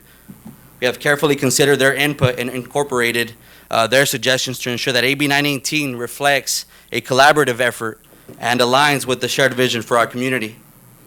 I want to highlight a consistent challenge that we've encountered within this process, which involves Pioneers Memorial Healthcare District changing its position.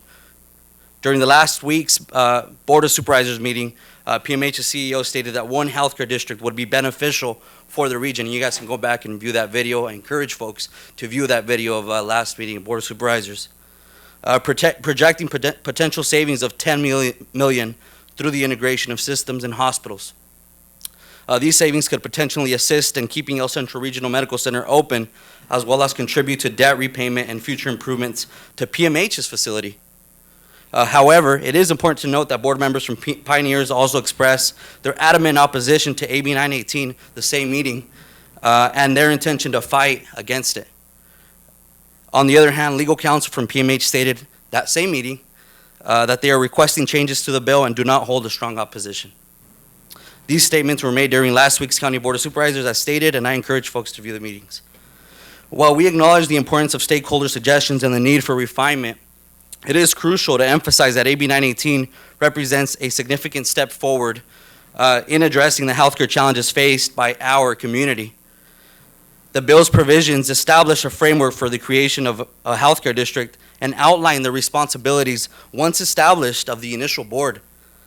These responsibilities include determining a permanent funding source mechanism based on feasibility studies provided, beginning the process to acquire El Centro Regional Medical Center, and finalizing the integration process. As you consider your vote on AB 918 support letter, I urge you to carefully evaluate the bill, taking into account the extensive work, discussions, and collaborations that have gone into its development. Your support will pave the way for a healthcare district that will provide equitable access to quality healthcare for all residents of Imperial County. In closing, I want to express my utmost respect and appreciation for your thoughtful consideration of AB 918. The support of Mayor Nava, the City Council, and the City of Brawley holds immense significance in shaping the future of healthcare in our community. Thank you for your time, and please feel free to reach out to our office if any further questions or concerns arise. Thanks. Thank you. Thank you. All right, so City Council commentary, please. I just want to say thank you to Guillermo and Assemblymember Garcia. They took the time to meet with Tyler and myself last Friday, and one of the assurances that I received was that there wouldn't be any further taxation for our region. That's my biggest concern is obviously no more taxes.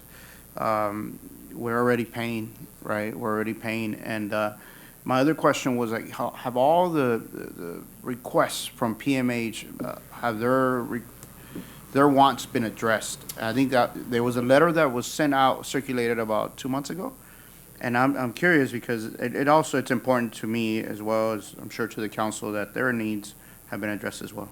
For the record, Mayor Pro Tem Castro, we've had numerous meetings with PMH, well over, I think I tallied them up. I lost count at 28, both with PMH, Heffernan, El Centro Regional folks.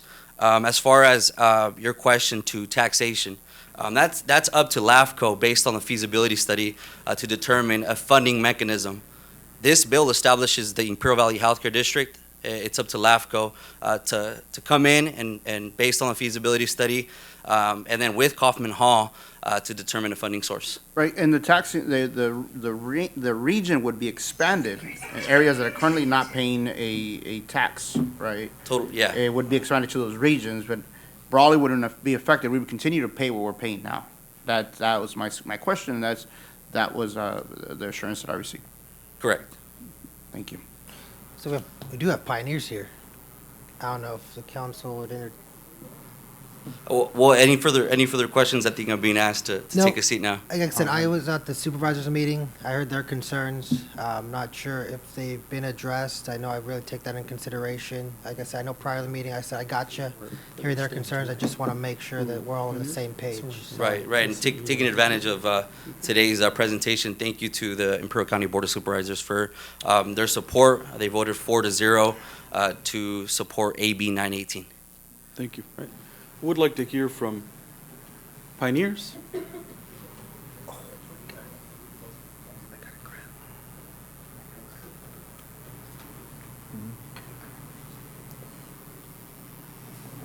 Good evening. I have just a 4-hour presentation here for Perfect, you perfect. because it's only You 9:25. can stay here all night.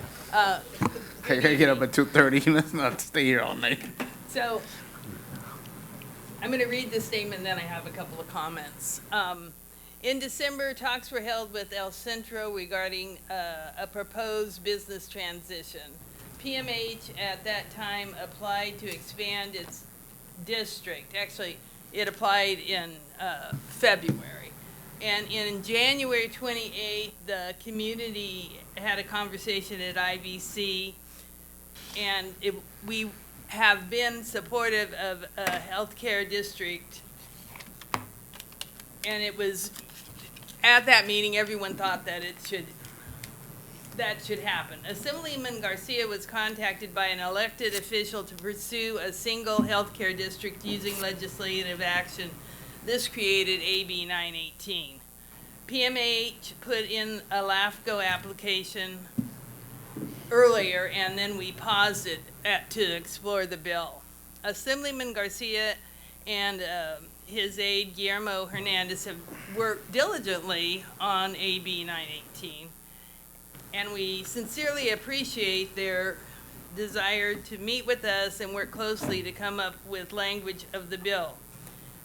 PMH pursued the LAFCO process because it's a 5-step process that allows for public participation and in-depth fiscal analysis to determine the viability of the expansion and to come up with tax assessments that will be needed to financially support and expand the district, which the voters would have a choice in, and lastly, the name change once it has all been worked out to be feasible.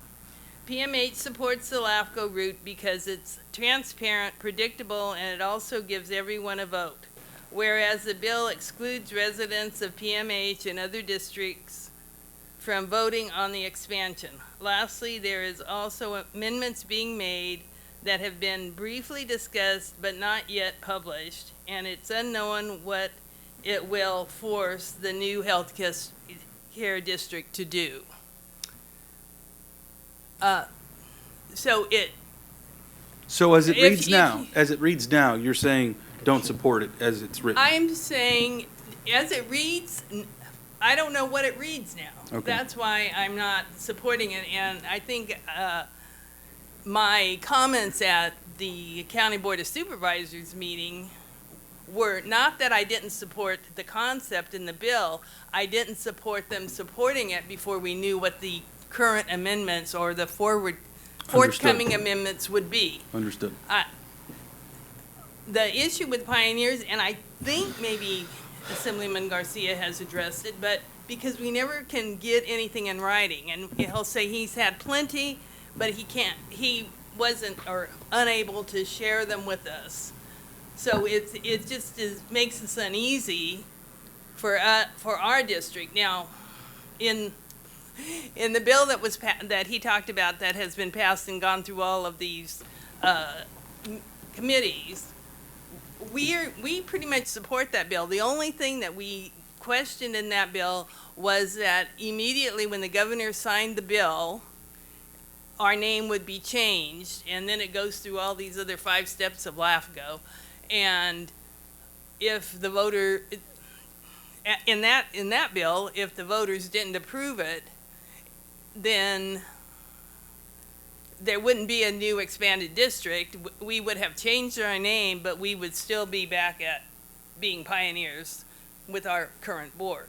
So that's just we're trying to avoid confusion, and what I said at the County Board of Supervisors meeting, not last week, but the month before, was we preferred that this process just be at LAFCO so that we have more immediate information on what the district's going to be. So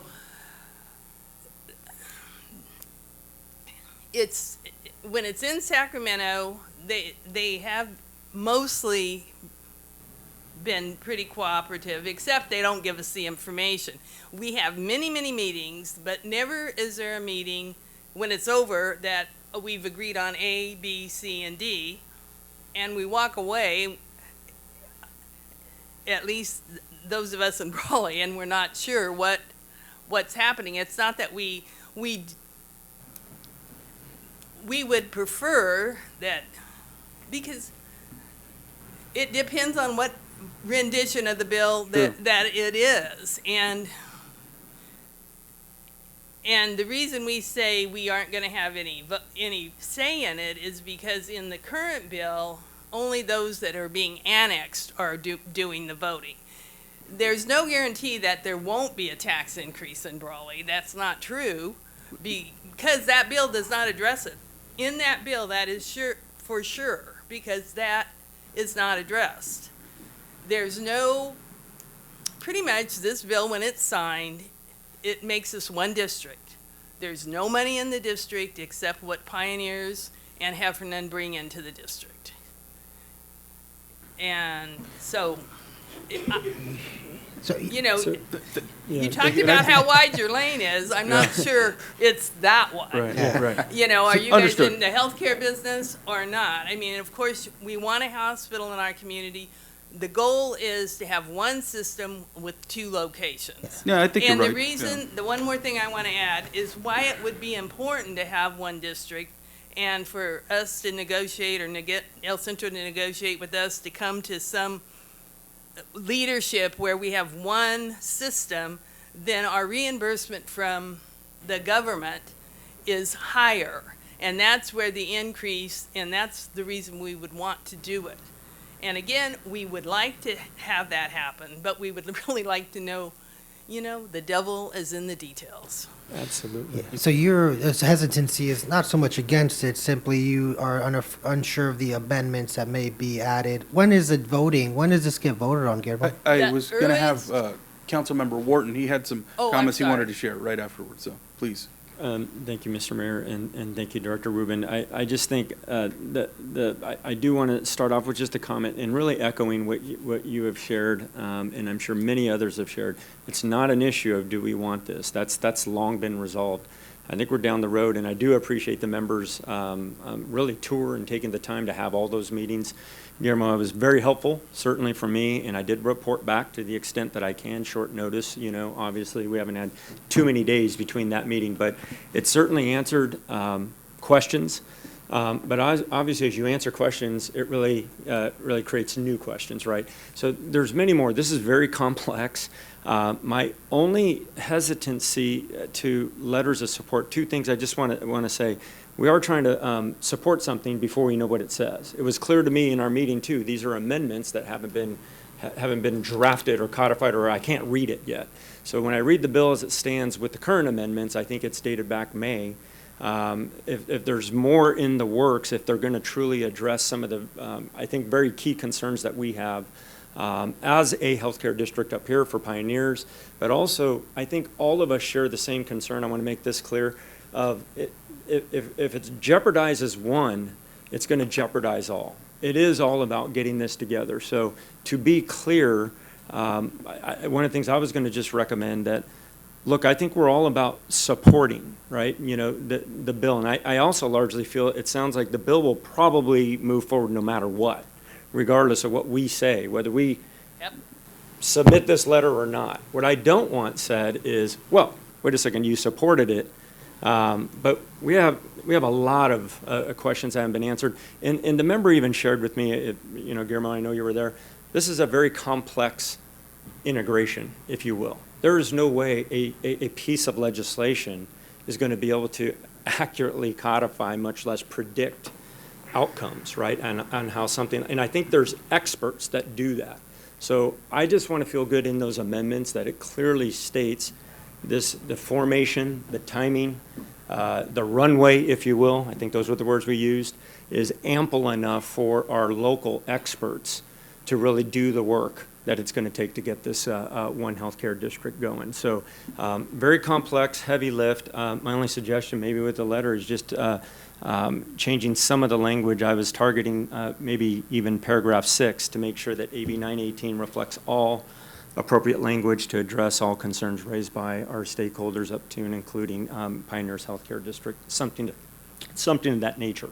So I'm not making a motion, I'm just making a suggestion right now within the letter to make sure it accurately reflects today. And I appreciate your commentary, Councilmember Wharton, and, you know, I've had conversations with Ms. Rubin as well and others, to include Assemblymember Garcia and his staff, and, you know, obviously conversations amongst council. I would be in favor of whatever it is that you're concerned with to address that, and that way we can move forward on this item.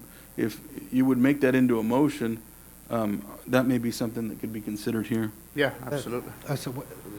Can you restate that? We're supporting this letter? You know, it's a little premature, quite frank. I mean, Yeah. I'm kind of I get you. unclear. I get you. I mean, because this bill is gonna pass. I'm not, maybe Guillermo could answer that question, why we're trying to get support from all these allied Well, I think people it's, and conferences, because, I think that's a natural request, you know. well, maybe, but I kind of, Is there a day we know it's going to be final? it's gonna be Or- on, the first time it can when be it goes to voted for in the appropriations assembly is in August. June 28th, the very last day is July The 14th. Senate. The Senate.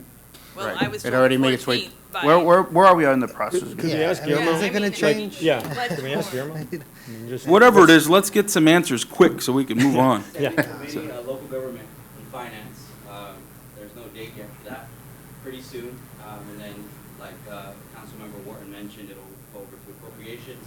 And I don't have the exact process memorized, but it'll Could make we its bring way it up next back to week? the Senate. Guillermo, do we have time to rework the wording of our letter or support and then bring it back and get it to you by the next meeting? Would that work? Is there a timing issue on that? What, is there something specific you'd like to? I just, as I, and I don't even know if these words are accurate, that's why I want the time to make sure, but I was suggesting something along the lines of just making sure the bill has, because again, we're supporting something before we know what the amendments are going to say, right? I think really it's just we I want to just make wanna sure say their that. concerns are addressed. Yeah. That's it. I did call Guillermo's office on Friday. I know they were busy, and I also called Sacramento to ask for a timeline of when we would see the amendments. And when are we going to see the amendments? So the spirit of the bill will not change. Like Ms. Rubin mentioned, we all want one healthcare district. The bill establishes the one healthcare district. It's not like we can go back to legal counsel and say, hey, we want all board members of the new healthcare district to drive blue vehicles. And no, that's something like that won't happen. The spirit of the bill remains the same, establishes the one healthcare district, and that's that.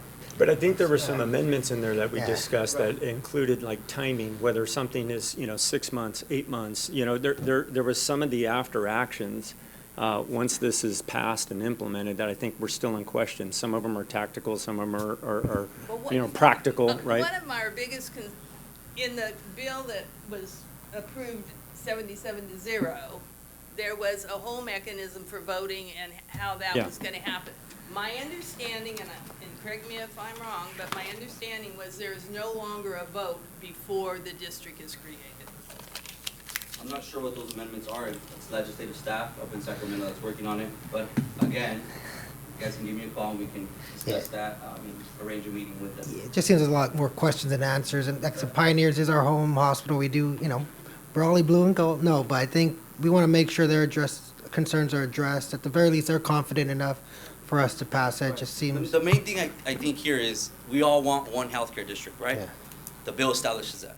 Yeah. That's the main thing, simple as that. Yeah, but words matter, right? I know you said the spirit of it, but what words are gonna be in there when it comes to finalization? And I trust you.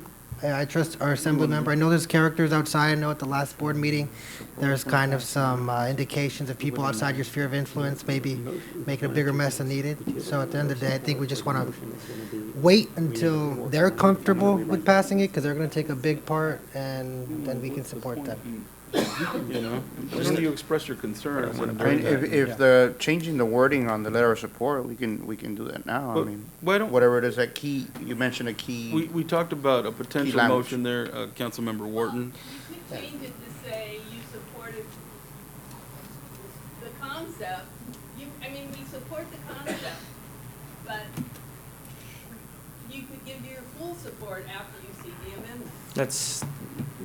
That'll be very close to my motion in terms of what paragraph 6 should reflect. Why don't you So I come make up a with- motion that, whether it's paragraph 6, I don't know who's writing it, maybe our city manager can work in, that the appropriate language needs to address the concerns raised up to and including the upcoming or forthcoming amendments. So if something comes out different, then, we want that ability to change our mind, let's say, after we read that. So I just want to make sure that that's clear. That good? I'm not asking you to oppose. That's my motion. All right, there's a motion. I'll second it. There's a second. All those in favor, please say aye. Aye. Any opposed? Motion carries. Thank you. Thanks for your patience. We're going to move on the agenda. There's another item, and it's going to be, there's several items that I'm going to make a motion on to approve, and those are items, regular business, E, F, G, H. I make a motion to approve those items as they're presented. I'll second it. There's a motion and a second. All those in favor, please say aye. Aye. All right, thank you. Next item on the agenda, discussion potential action to amend the July 4th City Council meeting schedule. We doing budget last? Yes, we're gonna move forward. So did you include I in that one?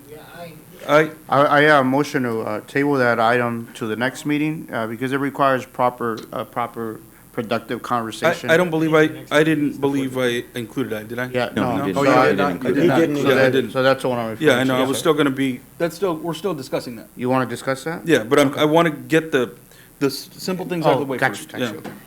So discussion potential action to amend the July 4th City Council meeting schedule in respect to 4th of July. So that lands on a Tuesday. Tuesday. So what's the, Well, Mayor, if I may, we will have some pending items, so if council's on board, we would like to have a meeting that week to, no? you can't? I'm on PTO. Are you? Okay. That's all. What about Monday? What about Monday? And, Monday's good. Monday? The 3rd?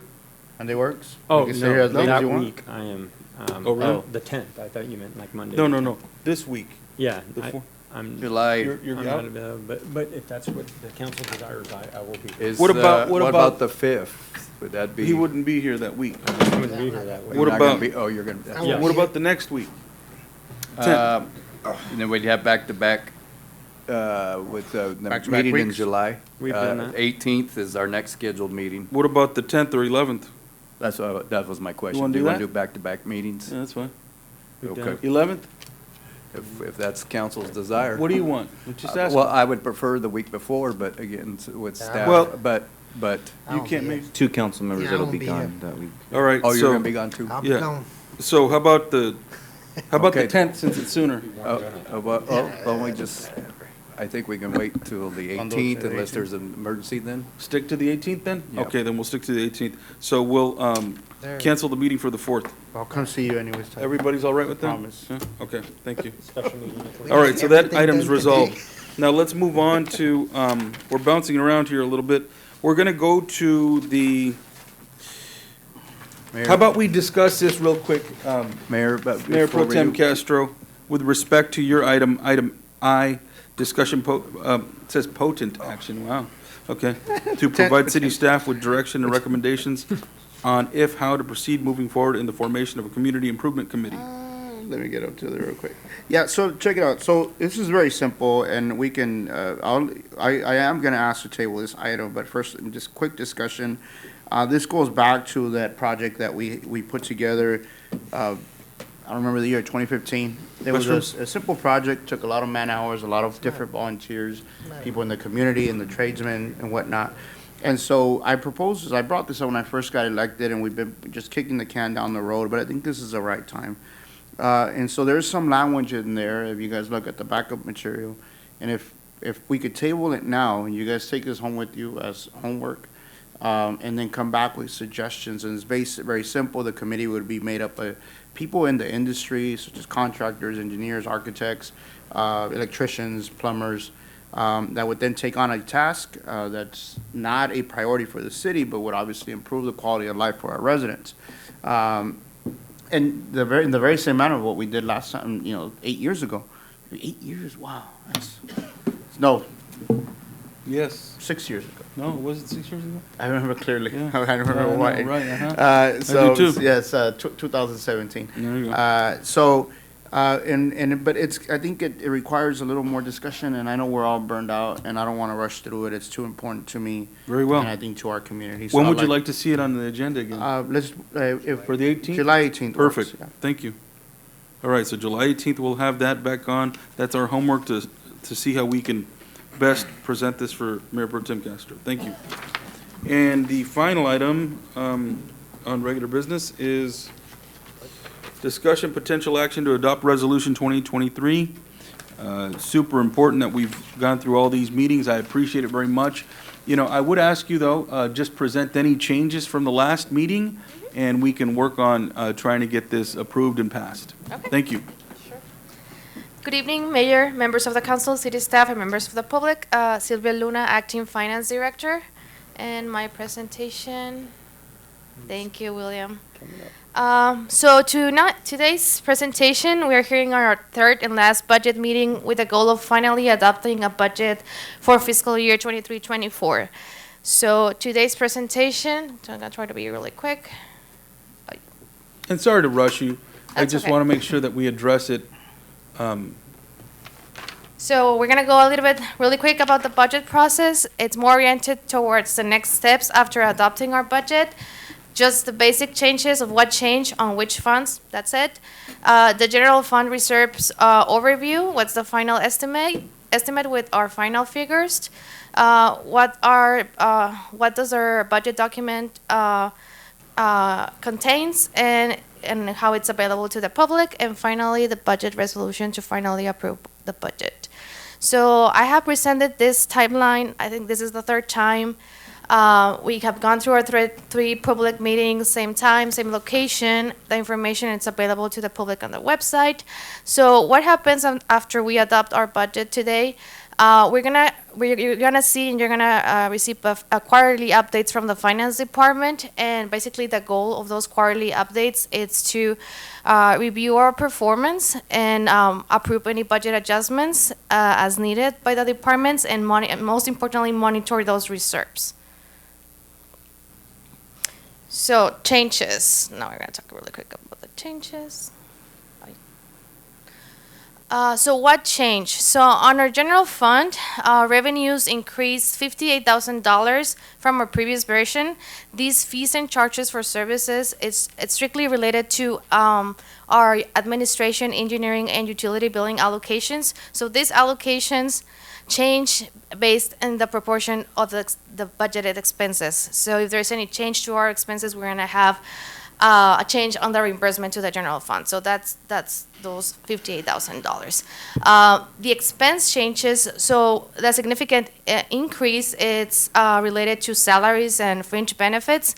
Overall, the net increase for all of these things that you see on our presentation, it's $576,080. The rest of the items are not related to employee or personnel costs, related to technical services. We just have a new contract with a new cybersecurity vendor, and we're trying to improve our web design services. We also have an additional vehicle equipment lease for our IT department to enhance their capabilities and day-to-day operations, and we just increased $2,000 for employee-related and city events. So this is what's affecting the general fund. On our special revenues, Our revenues also decreased by $78,000. The main decrease comes from our local streets funding. This is based on the latest projections from the local streets, from the California State latest revised budget. So technically, if we compare to our actuals, we are projecting a modest or flat increase versus our actuals. The real increase in here is on our community facility district assessments revenues. So this figure now incorporates the 23-24 assessment report that is also part of the consent agenda. The main increase relates to an increase on parcels, and that we're also increasing the special tax on all of our CVFDs to the maximum allowable threshold. So this is an increase on our revenues.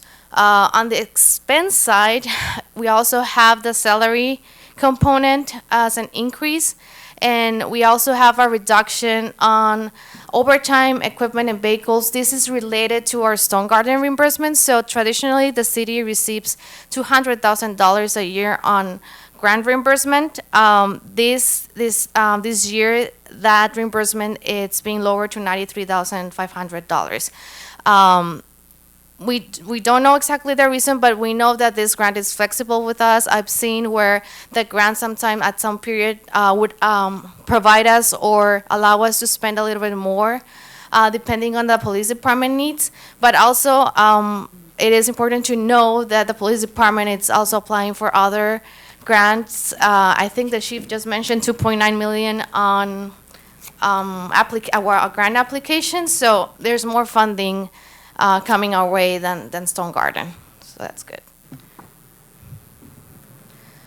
Enterprise funds, we don't have any change in revenues, but we do have changes in expenses. Again, the main component is related to personnel cost and allocations related to those personnel costs. Just an additional vehicle lease that was added to our water pretreatment division for their day-to-day operations, as that department has increased on a number of FTEs. Again, the overall impact is $220,000. Internal service, just changes in expense related to salaries and benefits for $3,291. So what you're seeing on the screen right now, it's a summary of revenues and expenditures for all of our funds. As you can see, most of the funds present a deficit for the year. I would like to mention that all of the funds reserves were carefully reviewed to make sure that there is enough reserves to cover for those deficits during this year. Something I would like to add is that all these funds support in total 149 FTEs, 220 if we include part-time employees. It also supports 28 departments that provide basic and recreational services to the community of Brawley. In addition, it houses 28 capital facility and equipment improvement projects that translates into efficiencies, more services, and benefits to the community.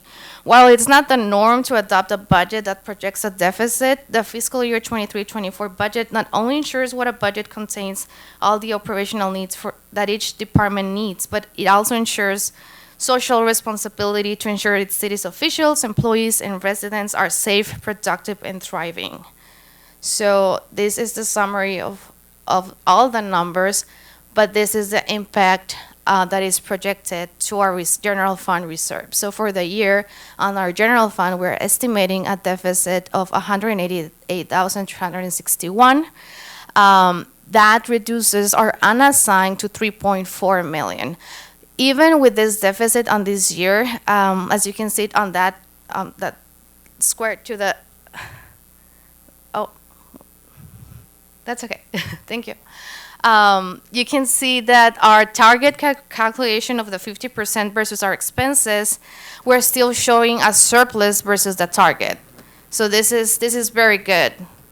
This is still, we still have a safety net to confront any unexpected situations, and as you know, the economic outlook for the next 6 months, it's not the best, so I think we are still in a safe spot. Even with the changes and everything that we've made. Fantastic. Yes. Thank you.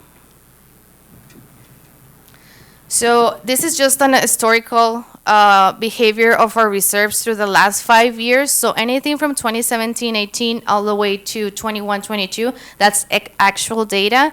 So in average, our reserves, our unassigned reserves have increased 37% every year. This year, we're choosing to do something different because we have other strategies and needs here in the city, and we'll decrease those reserves a little bit. But as things change, revenues and other projections and things that we can handle, those things might change. Again, they're estimates. But I think this is it's a good representation of how we're doing and what those decisions here taken at council and by city staff and administration really show the effort. So again, our 23-24 reserves, unassigned reserves, are expected to decrease just 9% for the year.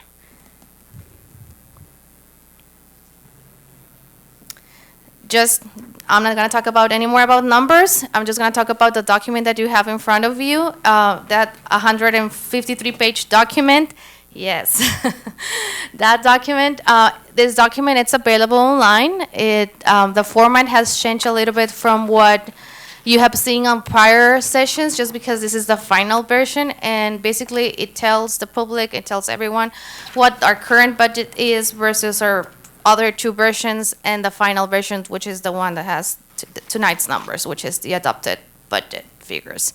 It also includes additional information as city council and staff page, city manager's letter, summary of revenue expenditures for all the funds, and the personal summary of how many people were employed this year. So the next step is explain a little bit the resolution, and I believe also approving the resolution. The resolution acknowledges the 3 public workshops.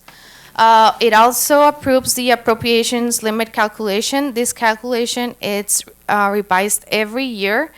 So we are at capacity of 10.6 million. The total appropriation for the city this year is 23.6. So we're still at plenty of capacity. It also approves our general fund reserves, which is Exhibit B, acknowledging that we have an estimated unassigned reserve of 3.4 million for the year and total reserves of 6 million. Big round of applause right here. The most important subject of the night. The most important, I would say. But you know, the thing is this, had it been our first discussion, that's one thing, but it's our final, and you've done a very good job and incorporated our thoughts and incorporated everything that needed to be done. Some significant changes for staff, which I'm very happy and proud of, too. I'm proud of it.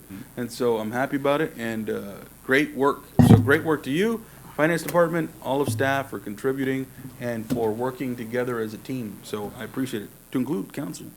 So is there a motion to approve, to adopt the resolution to establish city's appropriations limit for fiscal year 2023-24 and approving the fiscal year 2023-24 overall budget? Yeah, motion. Just one quick question. The reserves, what percentage is that going to have us at the end of the year? 'Cause I know we've talked about. It's right around the reserve policy of 15%. Yes, Current so reserve we still policy. have, so if the, let's just go back, I just want to make sure I'm clear. So our target, based on the current general fund expenditures, it's 3.2 million. Our estimated unassigned at the end of 2024 will be 3.4 million. So we have a surplus of $187,000. Thank you. There's a motion and a second. A second by Warren. All those in favor, please say aye. Aye. Any opposed? Motion carries. Thank you very much. Appreciate it. I know All right. it's late. I just want to take a minute and some thank you course, notes please. because it was really, really hard work, and not only my work.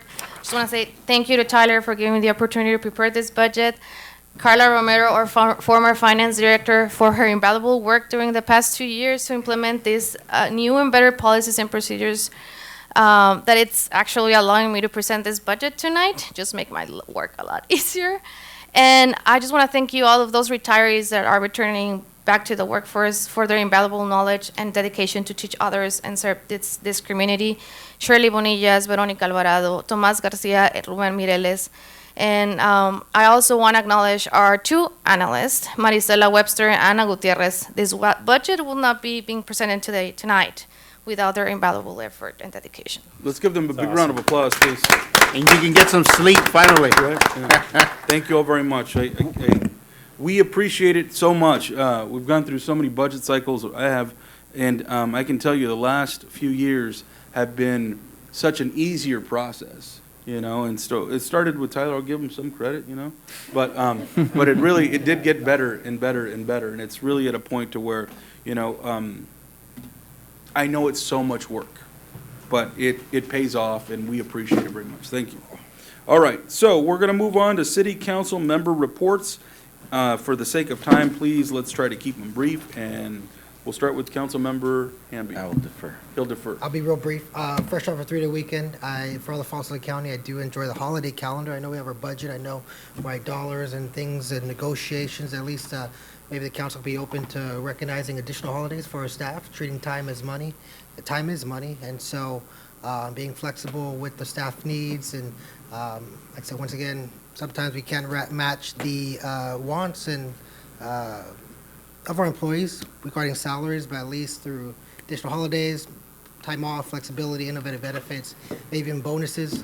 Next week, I know county employees will be getting a $3,000 bonus because we are competing with different public sectors. BUHS and BESD, I think, just granted double-digit percentage pay raises for their staff. So not only internally, county-wide are we competing for the workforce, we're also competing with the workforce within our city. So hope we can be competitive despite some of the fiscal uncertainty. But that's my report. Be safe this July 4th, the 4th of July weekend coming up, and take care.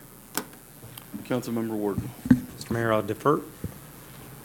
Mayor Pro Tem Castro. Mr. Mayor, very briefly, I'd like to, city attorney, to take a look at our language as far as setting the agenda to empower the mayor to make final decisions on how the agenda is created along with the city manager.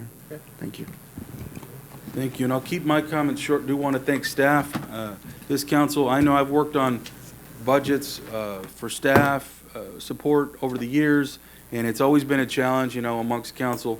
But I can tell you, Tyler did very good work in trying to make things a lot more fair for staff and city council, myself, and the rest of council. We've been working hard to try to support that. And maybe we're not the school district, maybe we're not the county, but we are Brawley. And I appreciate everyone here, and I appreciate everything you're doing to include this council to try to make things better for all of us and working together to be united. So thank you all very much. I appreciate you. Thank you. That's it. So I'm going to adjourn this meeting. Next regular meeting is July 18th. All right, July 18th. See you then. Thank you all very much. Long as Yeah.